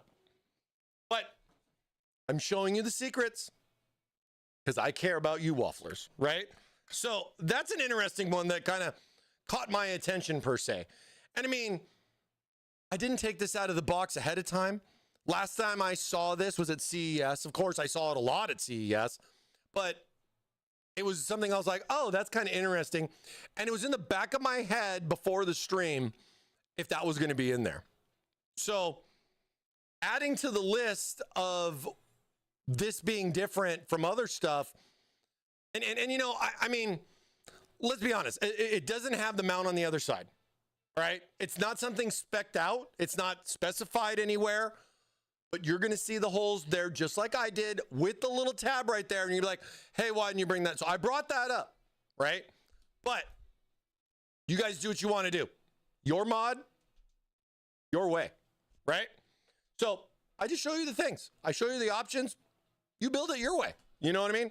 So now that we got the top part opened up and we've discovered the treasures within, we still have the front panel here. And I really like how we did the design on this.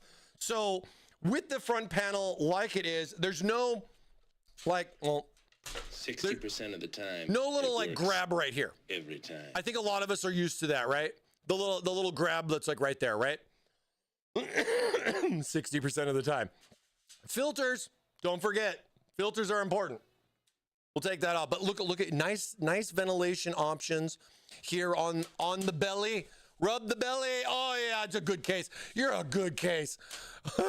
But you have slotting options here for fans. So you have options to mount fans on the bottom, get a nice little intake. You got little feeties right here, give you a little gap out on that. Because I gotta say, when the card is literally here, you're having a fan just smacking the GPU, giving it some cool air. It's definitely a big deal. It's definitely a big deal. But back to the front panel, you'll see that there's no like little notch where you're gonna like kind of grab it and pull it out or pull it up or pull it forward or shift it to the side. So comes off a little different than what you would, I guess, normally expect. If you kind of observe how, let me see how I can capture this. Here, I'm gonna have to dive you in again because you're not gonna be able to see this, I don't think, that far away. So right here on the inside, as I kind of nudge the camera, there is a little notch right here. There is a little notch down here on the corner. If I flip it around, I think you can see it a little bit better on the back side of the case. But coming right in here, there's another little tab. It's like one of those little pin, not necessarily like a pinch clip, but you know, those little clips that you would go here and here on the bottom. As I push these forward and then kind of pop them out, you'll see that it starts freeing up this side of the case. I mean, it's gonna slap right in real easy. I just don't want you guys to try to rip it off and, you know, break these little guys, because then you're gonna get stuck with one of these not sticking and you're gonna get upset. So don't do that. Listen to me and do it the right way. So there's little tabs right here. Just make sure you push those forward as you're popping it off so you don't break your little clips right there, because we don't like breaking things around here unless it's chippy. And then right here on the other side, even easier once you get the other ones off. And then as I kind of pop the panel, you can see here's those little clips up close. So that way you can see it's got just a little tabs here on either side. You got nice filtration option right here on the inside of the case panel. But this filter is attached. This is basically, you know, you're gonna have to do a lot of work to get this particular filter off. But I like the fact that this panel comes off just all together, right? Like, but it's not all together. And that was the thing that I really like about it, is that when you pop off the front panel, there's a hole right there. And that's fantastic, because the last thing I want is I don't want to have to deal with the front IO panel, all the cables that go with it, and that all has to come out at one time because it's all one piece. So I like how this right here gives a nice little option. When I take this out, this stays attached into the case. I'm not messing with the wires, the front panel. I don't have to unscrew this from this just so I can take this off because I want to check something here, or I just want to mount the fan in the front. You know what I mean? And that's another thing. Can you mount a fan in the front? Or is it just enough space for just a power supply? Because your power supply can only go here. So there was a lot of thinking that we had to do on both sides of the fence in regards to what was going on, right? So a lot of different stuff there with that. Rob coming in with the 57 months, my friend. Let's go, pancakes.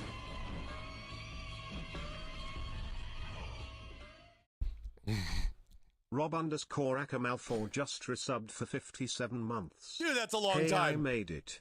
This time I was really getting gas and washing the car. Plus tomorrow is trash pickup day, now I can enjoy the show. Let's go 200mm fans. Let's go 200 mil fans. Rob, thank you so much, man. I hope you're doing good, my friend.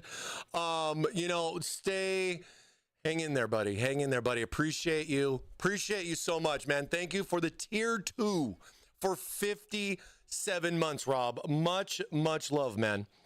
Much love. 200 mil fans. Yeah, that's going to be our April Fool's stream, probably. We're going to have a 220 mil fan special announcement. No, I wouldn't want to do that to you. I wouldn't want to do that to you. Did someone say pancakes? No. Nobody said pancakes. What are you talking about? You're in the wrong chat. At Thermaltake Live, how was your St. Patrick's Day? Green is good, Mr. Green Garage. It was really good.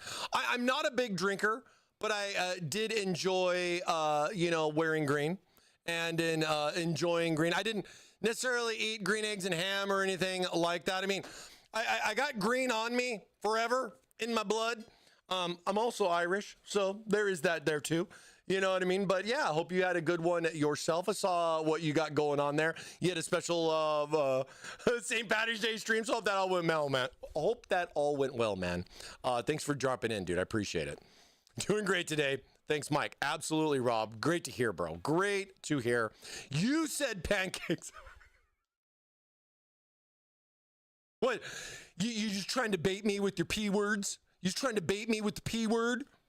NVIDIA is also green. That is absolutely true. I used to wear those NVIDIA bracelets that, you know, it said NVIDIA on them, and they were green. I wore those things for a long freaking time, and I think a lot of it was because of who I got it from and how he meant so much to me. Unfortunately, he passed away. But those were some great times, but those times were a while ago, man. Those times were a while, but the memories will always be there. You know what I mean? Oh, man, the memories. I remember I got it when Battlefield 3 came out at the NVIDIA launch event. And he personally handed me this and said, hey, this is something new. You should wear it. And I'm like, all right, cool. So I did. And I had it for a while, too, because it was special. You know what I mean? But it's like certain things like that. I think a lot of us gamers, enthusiasts, you know, we gravitate towards those kind of things. You know, get you in the feels a little bit, but at the same time, it's a little different, you know? Whoa! Whoa! Good! Oh no, he must have heard we had said 200 mil fans! Ggood003 just resubbed for 53 months. 200 Let's millimeters go, good! fans. Oh, the big Oilers are here. Good to see you guys. Thank you guys both for the tier 2s. Appreciate the 53 and 57 months. It's freaking crazy, man. That's a long freaking time, dude. That is a long freaking time. Appreciate you. Yeah, I was joking earlier about the whole like 203 millimeter fan launch on April Fool's, but let's see if I'm still alive after PAX next week. We may or may not do a stream on Wednesday. I'll see how everything's going. I'll definitely see how everything's going. You know what I mean? But back to the case, because we got Waffles coming up in about 12 minutes. All right, about 12. Let me double check. Let me make sure it's really actually For real, 12 minutes. Yeah, it's about there. 11 minutes and some change, give or take. Yeah, get in on it, guys. Coming up on the 10-minute mark. Coming up, kind of, 2 minutes to go. You know what I mean? Yes, sir. Yes, sir. We'll have some waffle winners later on. You know, we need 3 more viewers to hit 100 so we can do 2. We still got that rule. That rule still applies. I've been seeing a lot of streamers streaming too. You know what I mean? It's a lot out there. You know what I mean? And you might not have a leg. It's tough to say, you know, what could happen. It definitely takes a lot out of you. I think the biggest part for me is, you know, because we're all the way over in California on the West Coast, and then going over that 3-hour difference really beats you up, especially that first day when you got to be there at 8:30 in the morning, which is 5:30 in the morning, which means you got to get up at 4 in the morning. Oh, you know what I'm saying? 104, thanks, botters. Box. You know, live stream, you know, that whole view botting thing's kind of interesting, right? We don't do those kind of things here. If somebody else does, it's definitely not me. You know what I mean? But it's been quite interesting seeing what's been going on out there with some of the biggest streamers on Twitch, and they're just like, well, what's up with view bot? What's Twitch's rule with view botting? I'm like, why just do like, what if we just had like 3,000 or 5,000 people watching just randomly one day, and it's all just the same people, just to see what? Well, you know, we were not going to do that, but I'm just saying it's kind of interesting how people are even. It's just sad to see people like getting into stuff like that. Like, dude, like, but then I know a lot of other people are doing it in spite, just the same. So it's a tough road out there. Oh, we didn't talk about the rest of the little accessory options. So, I forgot about this. And I wanted to tell you. Let me check something really quick. DLSS 5 is on. All right, so we talked about PAX. All right, let's look at this really quick. I want to look in the manual specifically. I guess it's probably right here, but let's look at it together. Let's look at this together.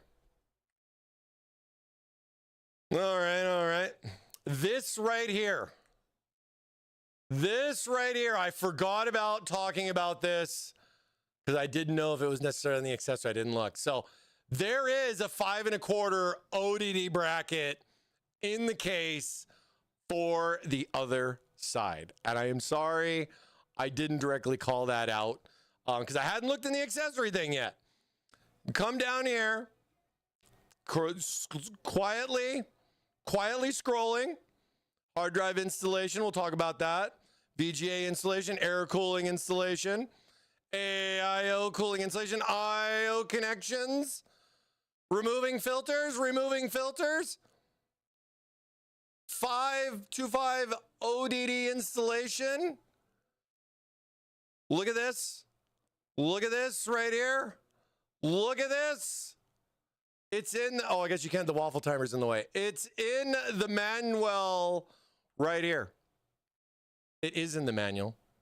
Look at that. I didn't think it was fully intentional. I honestly didn't think it was fully intentional. It is right here. I should have looked at this. I didn't. I should have looked at that. I didn't. It's in there. I like it even better now. I like it even more now. I really thought it was just kind of like, well, hey, it's a stamping thing. That's what it's going to be. We should have had an ODD drive in there instead of the screen. And I think that's where a lot of that was mistaken from what I saw on there with the case. And yeah, I know, I guess I should read my website a little bit more, right? I'm only human. But yeah, no, I thought that was kind of funny. That's actually a big win for a lot of people in regards to stuff like that because of this little dude right here. This little bracket guy. Now, let me take a look at this. So if this is a little bracket, so right here,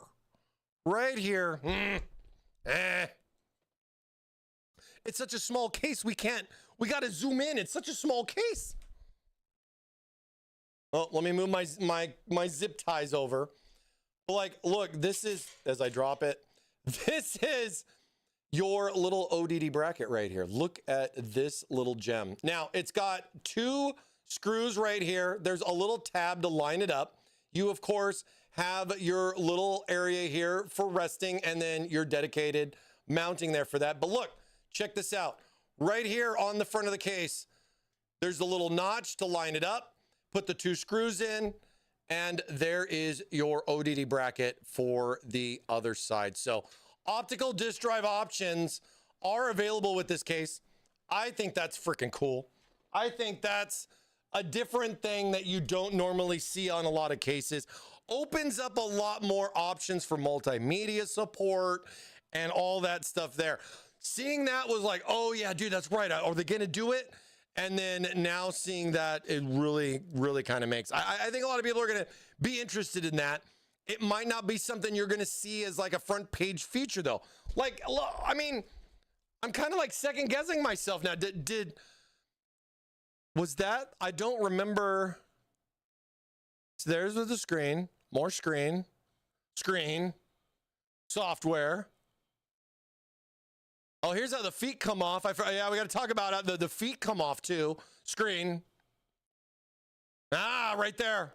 Right there. There's your 5 1/4 drive bay. Right there, mounted up. See, with the little brackets on there and everything. So there. There you go. There you go. I should read the website, shouldn't I? I should read the website. This is how busy I've been. I've been at my desk probably 4 hours in the last 3 weeks. Well, I take that back because I'm not counting stream time. I'm not counting actual time sitting here streaming because it's just trying to catch up on emails and everything else. But dude, optical drive options, you have front mounted power supply. We're working around a lot of things. It's really giving it a good amount of options for multimedia PC applications. I think just the size itself, I don't think a lot of people are looking for a gigantic case.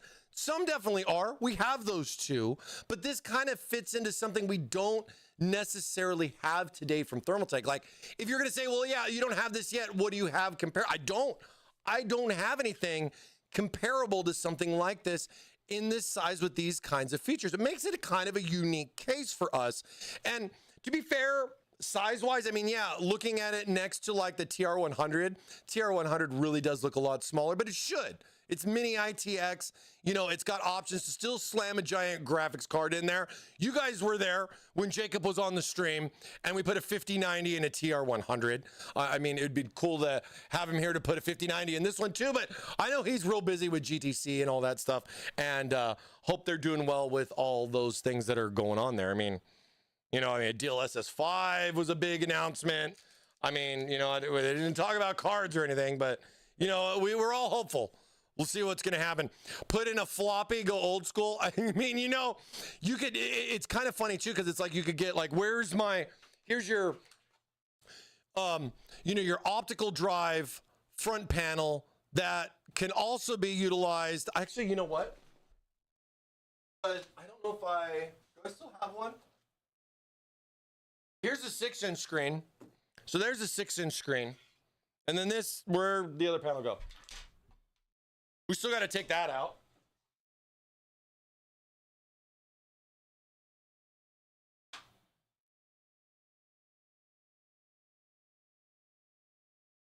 Thought I had a 3.9 around here. But giving you that fun little option there for that, and being able to switch that over might be like pretty cool stuff. Work. I don't have a D/L Blu-ray movies. I just play it in the Blu-ray burner. Well, you can burn or blue or ray or whatever you want to do with it. You know what I mean? You have those kinds of options. Trade weather with me. I mean, just move here. Dude, it's literally, it's roasting outside. I have a fan on me and I'm still sweating. I mean, these are LED lights and I'm still sweating. The air conditioning's on and I'm still sweating, but it's kind of a normal. I mean, I think around, this is kind of like an early summer for us, but I'm going to say it's not different. It's March. I mean, we really don't get too many seasons besides spring and summer. And I guess fall. I don't think winter existed this year, especially. I mean, I was in shorts and flip-flops in November for Thanksgiving. I remember that. That was a beautiful day. Christmas wasn't that cold, you know what I mean? But I know a lot of you guys have been dealing with a lot of cold lately, too. I'm going to be joining you next week in Boston, so I'll definitely be experiencing that cold. And you can all laugh at me as I tell you how cold I actually really got. And just like, you know, how bad was it? So that'll be some fun stuff to talk about. All right. Now, looking at some of these little clips here. So with the 6-inch screen, there is a good amount of these. There's more than I guess, ultimately expected. But as long as you work your way around, you can pop off your insert there for swapping over to the 6-inch screen option if you want to slap in some more screenage there for it. It gives it a good little, I think it fits the space well for the 6-inch screen. But you do have a nice little cover plate if you just want to keep it clean. You know what I mean? As far as like sliding that in there. And then of course, the optical drive option here on this one. You know what I mean? I'm sitting there going, that's bigger than a 4-inch screen, Mike. What are you talking about? And that's the fun. You know, I'm just testing you, making sure you're paying attention. You know what I mean? Not just drowned it out by all the waffles. You feel me? Waffles are almost here. Quick. Quick. It's almost time. Oh, nope, it's closed. Door's closed, closed. Kitchen's closed.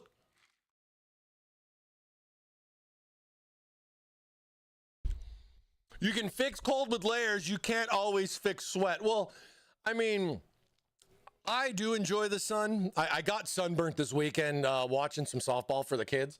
But I, you know, enjoy it. I take pride in my flip-flop tan here in California. You know, it's just a West Coast. I don't know. I guess it's just I just way I grew up. You know what I mean? I like the sun. Hopefully the sun likes me. So far, so good. You know what I mean? At my age. Yeah. So front panel comes off. Have the options there for the rest. A lot of stuff packed into this fun little case, right? What day is the mic? Oh, here. Let me turn it back on. I give you guys like 5 more minutes, okay? 5 more minutes to get in on the waffle. This is your last final waffle warning. 5 more minutes, and then we got to pick some winners. We got to pick some waffle winners. If you didn't get in, now is your chance. If you're already in, you are locked in. You are locked in. Yeah, I think we took all the panels more or less off the case now. I mean, front panels come off pretty easy. Like I was saying, you just got to know where the little clips are. So I hope that helps if you're interested in grabbing this case and then going, well, yeah, you take the front panel off. Oh yeah, that guy ThermalMike, he did that video. So hopefully you can see those options there. As far as taking off the bottom panel versus the top panel, how that slides over. They're 2 separate pieces. All that fun stuff, right? How to get you in, how to get you out of the next Thermaltake case. Other than options with the panels and everything that being removable, you do have some storage options here on the backside too for both HDD as well as SSD. So even though you kind of have a confined space, we have some extra wiggle room, and I think it's important that we at least offer some storage options here on the back. And this is removable, so you can mount your drive to it, drop it all in. It's really not much of an issue with the cable management. I mean, the case with its size and all, I mean, it really doesn't do too much. You know what I mean? Like, I set this here because we're going to waffle really soon. But like if I set this here, look at this. Here is the TR100. Now, if I took the power this bracket out for the power supply, I mean, it literally almost fits in here. I mean, I got one leg in.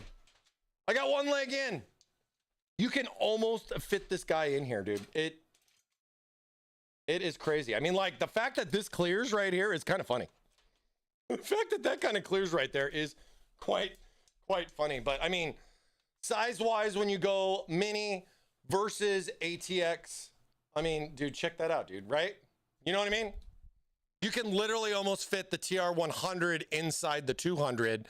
Not necessarily trying to say the 200's big, but trying to show you how we kept it minimal when you're comparing micro to mini when you're talking about ATX form factors, right? Buy a TR200 and it comes with a 100 inside. Thanks, Mike. Exactly. You could be one of the lucky winners. Now, wouldn't that be a silly Amazon return? I think that would be quite interesting. All right. Last minute wafflers, get in there. Bananas in there. Let's go. Who else? Any more last minute wafflers? We got a waffle. We got a waffle, baby. We got to get the waffle in. We got to get to waffling. Oh, ads are over too. Oh, I was on the wrong screen. All right. Thank you, John. All right. Kitchen's going to close. Couple minutes, like you got a minute. Get in there. C-Town coming in with a waffle. Let's go. We got a waffle. Everybody get in. Get in now. Please get in. I don't want you to miss the waffle, please.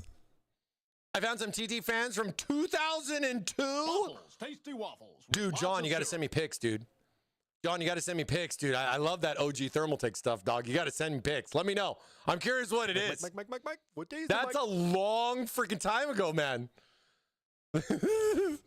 That is a long freaking time. Get in on the waffles, you guys. We got a giveaway coming up. We got some of the best prizes that you can find on a hump day each and every week that we stream. Was trying to figure out which case they came with. They're the orange OEM ones. Mike. What day is it, Mike? And I know it's got the old logo and all that stuff and everything. I'm curious if it's like the poker chip fans. Does it look like a poker chip? I still have my old Thermaltake backpack. Nice. Dude, we did those a long time ago, man. We did those a long time ago. You know, one thing that I'm excited for, man, we made some new beanies for PAX East. So we got these cool beanies that we're going to be giving out. So come by and grab a beanie, man. I like those. You're going to need that stuff. I still need 5 1/4 stuff for my armor case build. No, okay. Well, you maybe the TR200. I really like the size of this case. It fits a lot of options. It's not a fish tank. I get it, right? It's packed with perforation, you know, with all the perforations that you would need. You know what I mean? I'll stop by for a beanie. Hell yeah. We got 2 different kinds too. So yeah, come by. We got some beanies that we're gonna be giving out. We should have like a secret code name. Like if you see me and you're a waffler and you know what I mean? Well, we need like a secret code name, guys. So like if you come by and you're a waffler and you visit the streams and everything, and you're gonna stop by PAX and you see me, my freaking tall ass there, and you don't want to come up and say hi to me, please. Don't be scared. Please don't be scared. I'm tall and it's very hard for me to, it kind of sucks. Buttery waffles. Yeah, we need like something. We need like a code word, like, and I know Box is gonna say pancakes should be the code. That'd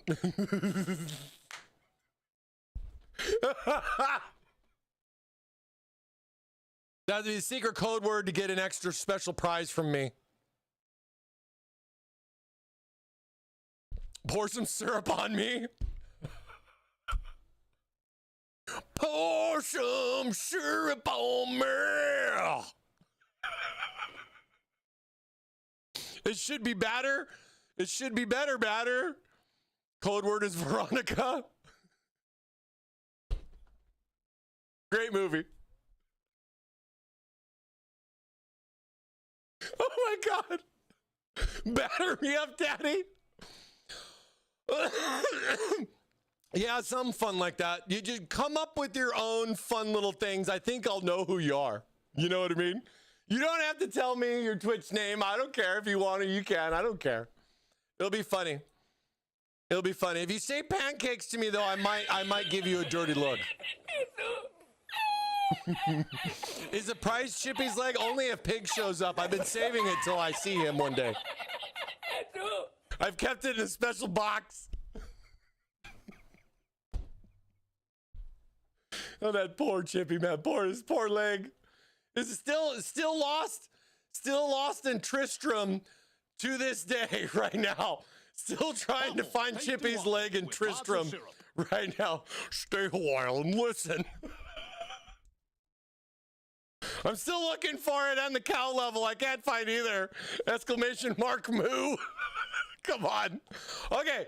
Okay.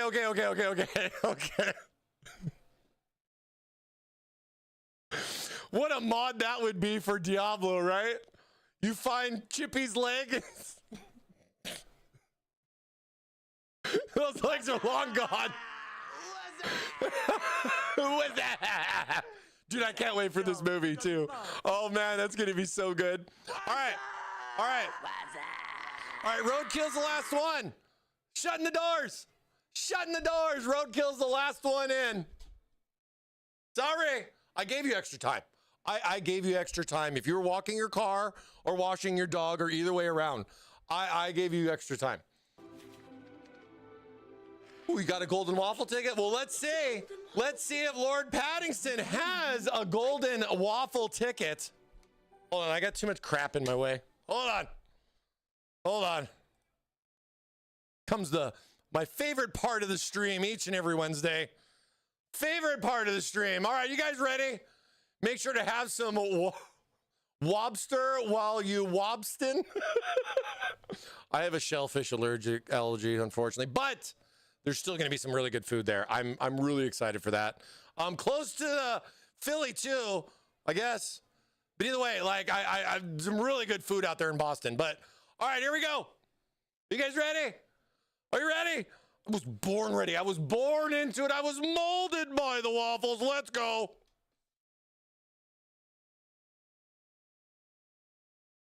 All right. It is a waffle time, everybody. Waffles, tasty waffles with lots of syrup. Oh, baby, we have had some powerful winners. We've had some big winners recently hitting the $200 store credit prize. A lot of fun things on there. Your prize, your way. Being molded into a waffle sounds painful, lol. Being molded into a waffle sounds painful. It was a tough childhood, okay? All right, here we go. Winner, waffle dinner. Wait, where's my thing? Wait, there we go. 3, 2, 1, go. Joey Wheels over on YouTube's. Joey Wheels, congratulations on winning the waffle. Are you there? Are you there, Mr. Joey? Wheelers.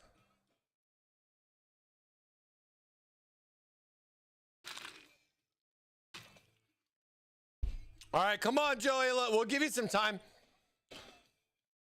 If you're still trying to pull over to respond, honk your horn. Yo, let's go. Let's go, Joey. Congratulations. Congratulations, Joey. You've won our weekly waffle. We're going to see what you're going to come up with a prize here. You say spin it. You're going to win it, my friend. Good luck to ya. Finger is on the trigger. Say when. Spin it, bro. Let's go. Come on, baby. Big money. Let's go. Come on. Come on. Nice, dude. Hey, scoring at your choice of a fan pack. Feel free to take a look at some of our magnetically connected fans. Less cables means less issues. Have fun with that. Good luck and congratulations. Let me know. Take a look at that and make sure to Discord message me. But yeah, we got one more. We got one more. Who's it gonna be? OnlyFans page. Yes, this is the official OnlyFans page of Thermaltake USA. Checking out all of our fans that we have. Get blown away by Thermaltake with our OnlyFans. All right, one more. Oh, Cow, I see you're here. Good to know. All right, 3, 2, 1, go. Fear check coming in back-to-back YouTubers. Fear check, congratulations. Are you there? Is that your final answer? I just wanted to call my dad to tell him I won the $1 million. What a flex. What a goat, man. What a flex. Fear check, are you here? Wait. What? There it is. There it is. He says he's here. He's so spinning to win it. Let's go. Let's go. Come on, baby. Come on, baby. Come on, baby. Nice. Dude, scoring the AIO cooler. Congratulations. Dude, it's like on the line, bro. But we got the confirmation right there. AIO cooler. It's literally like, it's kind of like half and half almost. Wow. Kind of like half and half, but either way, congrats on winning an AIO cooler of your choice. CPU cooling only, okay? No other silly things that are in there. Has to be in stock. And of course, have fun shopping on Thermaltake USA for your free waffle. Both of you, my winners today, please make sure that you send me a Discord message to verify that you are a meat popsicle and not a robo. And yeah, we'll get going on that, all right? I'll send you an email. Don't send me any info, okay, guys? Don't send me any info, all right? That's just going to be how it is. Dude, we got them both done in one song. Let's go. Let's go. Congratulations, guys. Congrats again. Dude, enjoy some fun stuff, some fun prizes. Each and every stream, we love giving back here from us at Thermaltake, especially when I know times are tough in the tech market for prizes. Wish I could have RAM on the wheel, but you guys got to understand budgets are a thing, right? No clankers allowed in here. But I have seen the robots trying to serve food in the restaurants and then start dancing. So we need to be very careful of what's to come here with the robos. We could have an iRobot situation very sooner than we think. Could you imagine if a truck full of those things just got loose? Like opening the monkey cage at the zoo? No Lambos. Oh my God, Laugh Out Loud 2x16, 6,000 on sale. Yep, only for the low price of $300. Mike. What day is it, Mike? You gotta be honest, that's a pretty decent price for right now. This is crazy, man. Freaking crazy, dude. Oh, bro. Oh, it's too much. Time to start printing up and designing EMP, right? Yeah, get your EMPs ready, guys. We're going to need it. We're going to need it. There's so many movies to reference, right? They're taking over. They're taking over. Same as it ever was. Okay. All right, let's get back to it. Congrats again to our big waffle winners. Appreciate you guys being here and typing that waffleage in the chat for your chances to win. We love to give back, like I said, so always appreciate when you guys are here so we can try to do what we can in the most fairest possible freaking way. It's hard. RNG is tough out there. I know a lot of you guys have been watching for a long time and have yet to win, or I know other people that have won several times, and I just love the messages. I love the thanks. Much love. I appreciate all you guys. Appreciate all your messages that you send me. I love sharing them with the boss man as well. You know, my weekly reports, you know. No, I'm just kidding. I don't do that. It'd be funny, though, if I did. Because then if I told you that, you guys would come up with some very interesting things. Like if I had to screenshot what you guys would say, I think it would be quite interesting, and I would never tell you this. You know what I mean? But I don't have to do that, so don't think. But if you want to send me something fun when you win a waffle, I always enjoy it. But I hope it helps you out or helps out a friend with a component or a part, being an AIO cooler, power supply, whatever, you know, some fans. You can always use some fans. Tell the boss that people demand 200 mil fans. I feel you on that. And it's like, I don't know what's to happen with those. What happened to 80 mil fans? I mean, at least you can't consider yourselves the bottom of the barrel, because I would say 80 mil fans are definitely on the bottom, if not lower than the bottom. You know what I mean? But 200 mil fans aren't really a big deal. You know what I mean? What's your emergency, sir? My XL696 robot just tried to choke me to death. And you didn't give it consent? My robot tried to choke me and I didn't give it consent. Oh God, I love hump day. I love you guys.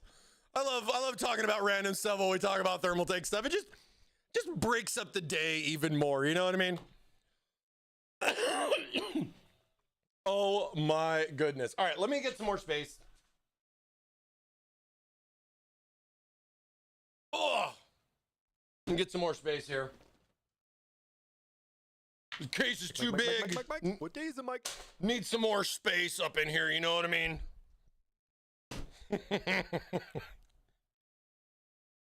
I saw one of yeah, it did have the 280 mils. I did see that too.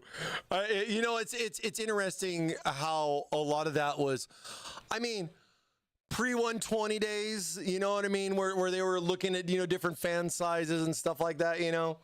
And then you got like stuff like power supply where they got like 135s and 140s because somebody's got a patent on one thing or the other. Just on the size of the fan, they're like, nope, you can't have that size.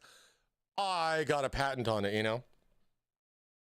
You'd think that if somebody, what if NVIDIA patented the size of graphic cards and you can't build a graphics card in that size because somebody patented the size of a GPU, meaning you can't make it bigger. It has to be smaller than that, but yet this other company could do it, right? Like stuff like that should not exist. Glad it doesn't, but it's kind of interesting to see how wild patents have been getting over the years, you know, with a lot of different things, right? I mean, us here at Thermaltake, we patent stuff, but I still think some things are better left open so everyone can enjoy it. You know what I mean? Oh, like this beautiful TR200 case. I do really like the size of it. I think the case does give a really good size, you know, to the case itself. I mean, it fits a lot of simple applications where you can just, you get something in here, you can put something powerful in here and have it do just about everything and anything that you want. Perfect garage PC too. Like, I mean, if you're looking for a case, 79, 80 bucks for like just a case in the garage. You got the optical drive because you want to throw on those old school movies that you don't watch anymore. You got some old beat up TV in the garage. You want to plug it into and make it a monitor. You want to watch me on YouTube or you want to watch me on Twitch or others. You know what I mean?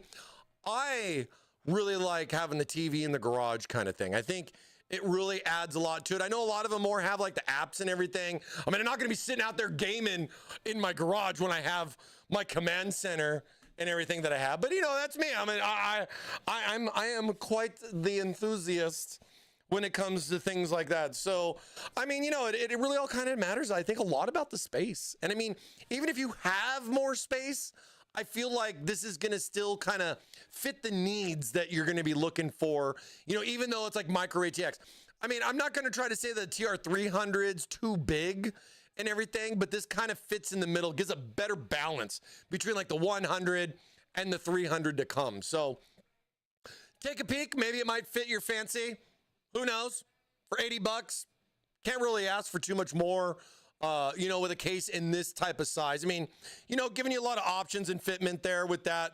The optical drive is a bonus, as well as, you know, just some interesting designs like, you know, the power cord that plugs into the power supply that ropes all the way here to the back, giving you that native type of connectivity. All the nice slotting options here on the top. I don't think I showed the top with the top off. I know you guys like to see that.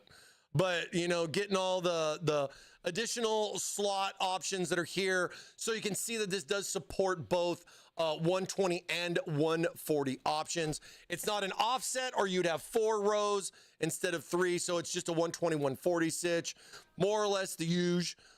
You know, when it comes to that, a lot of nice perforation options there on the back of the case as well. I mean, you can see the fan is a fixed 120 fitment, but at the same time, you have some slotting options there to kind of adjust the height of the fan.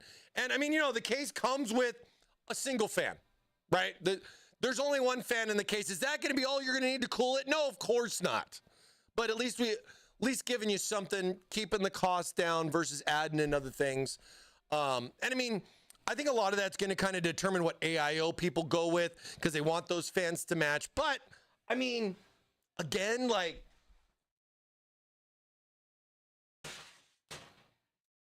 you got a little bit, but it's not like you have a window. Would you guys just do non-RGB, or would you just throw RGB in here and turn it off, or just have a little bit of an underglow and it's not a big deal, right? Like, would you put RGB in a case like this? I mean, I get the whole, like, I could put a screen on the front, be able to get some monitoring and stuff on the quick, you know, where I don't have to have something up on a secondary screen or whatnot. But like, would you put RGB in a case like this that just has this perforation? And I gotta be honest, I like how it's got like the perforation here, but it's not throughout the entire thing. It kind of fits real well with the rest of the case. Granted, it's like kind of in pieces right now, but just kind of curious. Can you raid that many drives? I got, oh, you're talking because of John. I mean, yeah, you can raid to all you want, my friend. You can go crazy with raiding. But I'm still like the days of raid 0 are behind me. That was a fun little venture. I didn't definitely enjoy when one of my drives died though. But I did enjoy that little bit of performance. Just a little bit of performance, but definitely glad we're on like an M.2 type of train today. You know what I'm saying? Oh, it's like 2 raid Z pools. Oh, and you did 8 and 4. That's interesting. So like you did 8 for like total capacity and you did that 4 for redundancy? Or is it just 2 separate? That's interesting though, either way. Here's some fun, Mike. I just got paid a lot of money. Hey, let's go. Let's go. Hey, Cyber, giving out the... Cyber's got some gifties coming. No, I'm just kidding, dude. That is fantastic. Wait, where'd your stupid... stupid. Well, I'm stupid. Where's the comment at? Wait. I just got paid a lot of money to recover data from a RAID 0 Dell. Oh, wow. 15 years old? Dude. And it must be so different on drives that old too, you know what I mean? Like that's pretty crazy. That's pretty crazy. I have a SATA drive that I sadly broke off the data cable. And you know what was funny was that I was like, oh, that broke. Oh, I can just swap that out. Because, you know, usually when you look at like an SSD, it's like a little block right there. And I was like, oh, yeah, I'm just going to disconnect that and put a new one in. Sadly mistaken. Sadly mistaken. And it was a 4 terabyte SSD as well. I still have it. I got data on it. I've got to figure out what I'm going to do with it, but we'll see what's up. I broke 2 SATA SSDs because I used an Enermax SATA cable. Oh no. Yeah, dude, it's crazy how I mean, sometimes I get the weirdest questions from people asking me if they can take some other brand's cables and put it on our, like, no, but it's like, it's close. I'm like, it's not close enough, like, bro. And then I just, you know, it always gives me the little ad for,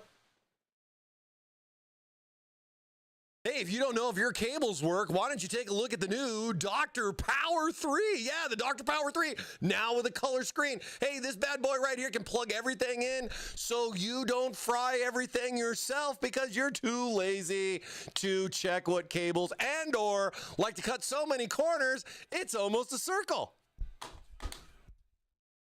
Don't do it, folks.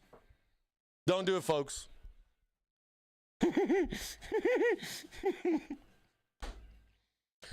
How is everything but PSU cables standard? Well, the funny part is PSU cables are standardized, but only on the cable end. But why is it not standardized off the power supply? Well, you're going to have to ask those factories, man. Send me one, Mike. You win a Waffle smoke, I'll send you one, okay? How about that? All right? Remind me of this. Feel free to clip it. Get you a Dr. Power 3. Dr. Power 3 should be part of the TT Gear giveaway, too. I don't... Because it does fall into like a different category. But I think Dr. Power, if somebody said, hey, can I get a Dr. Power 3? Because usually with, oh, wait, I got to go. Let me go on the USA site, right? Like TT Gaming, for the TT Gear prize, you know, you can mouse pad, whatever, keyboard, whatever, headset, whatever, notebook cooler, no gaming desks, no gaming chairs. I am cool with the monitor arm, so you can do the monitor. Some people have done the monitor arm too. Of course, no sim racing. I really wish I had the budget for that. But this doesn't really, like, you know, when you talk about, like, I should throw that in there. You know, funny enough, it's like no one's asked, but I guess I haven't mentioned it either. You know what I mean? Because, like, I would think, because you're not going to win the power supply and pick a Dr. Power, right? It's $50 or $44. I think the new one that's the color screen, the Dr. Power Pro, will be is like $5 more. But that one's still coming. But this is probably the most ultimate tool you can have building a PC and definitely helping people troubleshoot. You know what I mean? But yeah, I think this should be a part of the TT gear. I would not have a problem with that. Oh, this is pretty cool too. I was looking at that. New Crimson Desert Wiki came up. New Crimson Desert Wiki. I'm so hyped. I'm so freaking hyped for it. That's a deal. Yeah, no problem, man. I have a few multimeters, but it looks like it, you know, and I use multimeters too. Back when I was sleeving my own cables, I used multimeters before I got introduced to Dr. Power. And I think that was a Dr. Power 2 for the matter, you know? But it's just continuity tester, checks to make sure everything's right. It's all you really need, right? It's not a chroma. It's not going to just benchmark your power supply for you. You know what I mean? Those things cost a little bit more. You know what I'm saying? But for a just straightforward continuity tester, plug it in. Does it work? It gives you a big red F if it's not. And I mean, as somebody that used to sleeve cables, and definitely somebody that has more cables than power supplies right over there, I'm looking at the pile of them now. I go, I have to write what it is on the bag, or if I don't, I'm just so, I have to get this out. And I have to double check. And I go, okay, is that the same SATA? Because like SATA, Molex is usually good. EPS is always usually, and 24 are different. Those are never the same. SATA is especially different. And that's the one where people get the problem with. Because they feel like, I think, if anything, I think Molex is probably the most common. I mean, it's only 4 wires, I get it. You know what I mean? But like, that one's probably the most compatible, but it's still a risk. You know what I mean? Don't do it. Don't you do it. Waffle Desert. I think that's, I'm going to name myself Mr. Waffles. Mr. Waffles. I got to come up with I don't know if in Crimson Desert, if I get to pick a name. I think I'm just going to be called Cliff with a K. We shall see. We shall see. My 9850 X3D came with, well, yeah, no, I saw AMD do that. So you got the CPU and you got the game, right? Did it work? I saw a couple of people talking about the codes and everything like that. Get the pre-download going too. I think it's like 150 gigs. No, maybe not yeah, it's like a 150 gig game. It's a big game. When does the next Dr. Power come out? I think mostly because, like, you know, Chinese New Year, that more or less happened last month. I think that kind of pushes a lot of stuff delayed wise. I don't have a direct schedule on it, but when it starts getting closer, I'll let you know, because I get emails and they tell me what's coming out. Sometimes I try to get a little bit of that stuff early so that I can play with it. I mean, I've had one for a while from CES, and it was a full working sample, so I've been using that and, you know, playing around with it. I mean, it's just more or less a colored screen versus a non-colored screen, but I would say the biggest advantage with the Dr. Power 3 is that, like this one right here is a Dr. Power 2. This one doesn't have the Gen 5 on the side. So like something like this I've been using for over 10 years. But now that we have Gen 5 with that fun cable connector, we have a new one for that too. And, you know, it's like, yeah, I'm not even going to say it. I'm not even going to say it. Things can happen with that cable, but luckily I got to be fair. I haven't seen too many issues with like Thermaltake power supplies and stuff like that. So we're just gonna just stay quiet and hope for the best. But I've had a lot of good results with all the stuff I've used personally, and it's really nice to say I can't see that too much out there either. Is it out yet? Yeah, it comes out I think tomorrow. It comes out tomorrow, and I know you can pre-download it now, but I don't know if you can play it right now. I heard embargo lifts at 3 o'clock though, which is literally like 11 minutes ago, but I don't know if that was EDT or PST. I'm not 100% sure. I'm not ever sure, but there's one thing I'm going to be taking a look at after stream here, of course, because I do want to see what the embargo lifts did to actually see real gameplay. Because I think that's the one thing that I really, really want to know. Because, you know, especially finding out that NVIDIA does a lot of their demos with dual 5090s to make it just completely over the top to make games look good. Granted, you know, dev companies will polish and fine tune what displays and demos, trailers, and all that kind of stuff. I'm never big on pre-ordering, but if I catch some streamers tomorrow playing this game while I'm here working and it looks like it's going pretty good, I definitely feel like I'm going to pick it up. I mean, somebody that's really into graphics, lighting, all that fun stuff, like they have probably the craziest water I've ever seen. And yeah, I'm just hyped for it, okay? I'm hyped for it. I got to finish talking about this. I could probably talk to you about a lot of that, but look good. I hope it's good for our sakes. I hope it's good for our sakes, guys, that we can find something that we can get into. We don't have to worry about cheaters because that's not going to matter. It's a single player game. There's no pay to win because what are you going to pay to win for? Yourself? I love it. It lines up with everything that I want versus what I don't want. But it would be nice if it was multiplayer. I gotta admit. All right. So last couple of things to talk about with the travel case, the TR200, just so we can cover all the bases, right? So if you're going to be installing your power supply, and I hope we get to do a build in this case when we get back from PAX, the power supply bracket is attached here on the front. There is actually 4 screws located here and here and here and here on the front of the case, and this allows you to be able to remove that PSU bracket, put your power supply in, mount it to said bracket, and slap it back into the case.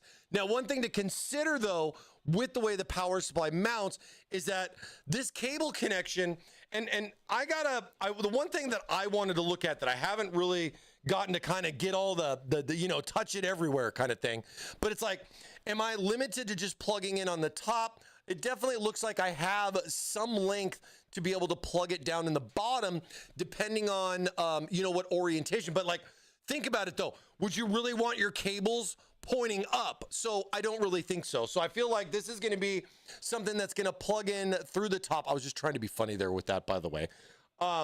So you would plug your power supply in there, and then all your cables more or less go down here through the front. You know, it's nice that you don't have a big old glass window here either. So it kind of makes it so something you don't have to really worry about too much with the cable management itself. There is also a nice little pocket right down here as well. And this is going to take over a lot of your cable management routing, because if your power supply is going to be mounting here on the front with the cables facing downward, you're going to need that pass through to be able to get over here to like that 24 pin. You know what I mean? So, and EPS and stuff like that. So this is going to be kind of like your little routing panel. This is where all your cables are going to come through. And then you have a pretty decent little channel back here. I mean, even though it's not like super wide, right? You still have a little bit of room, I mean, with the cables to be able to run your 24 pin, your EPS. I mean, one thing to mention, it doesn't support backwards compatible motherboards. So you don't see those cutouts for like backwards connectivity on it. So it's more standard. Granted, there's only a few micro ATX motherboards out there like Asus makes for like, you know, their BTF series. It's more or less focused with ATX. I remember talking to them if they were going to even think about doing mini ITX. I don't think so. I don't think it works with the size of the board per se. You know what I mean? But it's really interesting to see how that's going there with that. You know what I mean? Oh, single player games are best cause mods. Facts. But yeah, I think you can preload right now. Can you play the game at midnight? Can you play the game at midnight? Because I'm literally gonna probably stay up. I'm usually up that late anyways. But yeah, so power cover, you know, mounts on 4 screws that holds it on there. That of course secures. You're gonna have the power supply with the cables hanging down, plug in through the top. You'll have some access to, I mean, like, you're literally only taking the side panel off to access that little switch that you're more or less gonna turn on and off a few times in its life probably. And then, you know, it's also the nice convenience. You just plug a standard cable right back in here to this. So like if you get a power supply, it's going to come with that cable for the power supply. You're going to plug this guy right here into your power supply, and then the power supply cable that came with your power supply, you then plug in directly here, right? I guess the only limitation to think about is those higher end power supplies, but they're not going to fit in the bracket that have the special connector with the face. You know what I mean? The 2 slots with the big slot, you know what I mean? The big boy cable. So there is some limitations there, you know, with that, with the case itself. But other than that, dude, you got USB 3.0, you got Type-C right in the front, power button, real easy. I like, again, how this separates from that. This right here, I think this is like a 5080, 4090, 4900. This is a GTX 4900. So like, if you can see right here, look at this. If I get close, you see, it is kind of hitting that power cover there a little bit. Granted, I'm not really all the way in. So if I swing the card in under, or I guess if I kind of come in like this, it can be quite interesting on how the card is going to go in this case, right? I mean, there is probably the closest I can get to give you a comparison on size. And I mean, dude, it looks like it's barely going to clear. Granted, this is probably one of the largest cards in the market right now. But even for something like this to, I mean, we're talking like, don't want to drop it. Sorry, I was just holding it from the gold fingers, you know, a nice safe part. I mean, the way your power supply is going to mount in here, it's going to be close. So take warning of the clearances, right? They're all on our website to make sure that the components you want to put in there are going to fit. And I know we've been talking about this a good little bit because I've had some people asking me, not necessarily about the GPU's length, but the thickness. And we all know we're all down for the thickness. And if you come over to the website, real simple, go into specifications right here with the wonderful little specifications tab. I'll get out of the way. Like here's your dimensions of the case. If you were wondering what it was made out of, I guess that says steel. It almost looks like stool, which is funny with the text, but whatever. Cooling dry base support. So you got 2 3.5s. You got 1 5 1/4. I don't say that too often.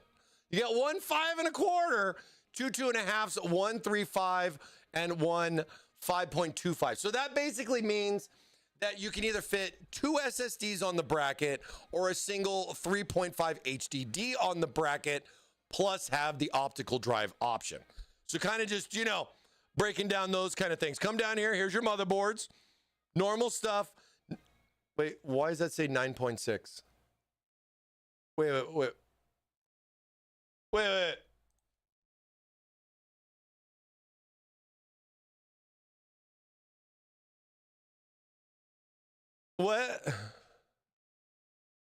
What? It's 9.6. Am I tripping? Why am I tripping right now? 9.6. Oh, okay. It's the 12 that. Oh, I got scared there for a minute. Okay. I'm tripping. Too busy. I was tripping right there for a minute. Fan support. So you got 3 120s, 2 120s, or 1 120 on the top. So being able to support up to that full 360 on the top is a big one for me. If this is only like a 280, 240, especially with the larger case, you know, that could be like, you know, you got the 120 in the back, but then you also got the 3 120s here on the bottom, which I think is huge for fan support. Of course, that 360 on the top is great. I don't know anybody putting a 120 AIO anymore. But then stuff like this is also important. Yes, it's usually at the bottom. So CPU cooler height.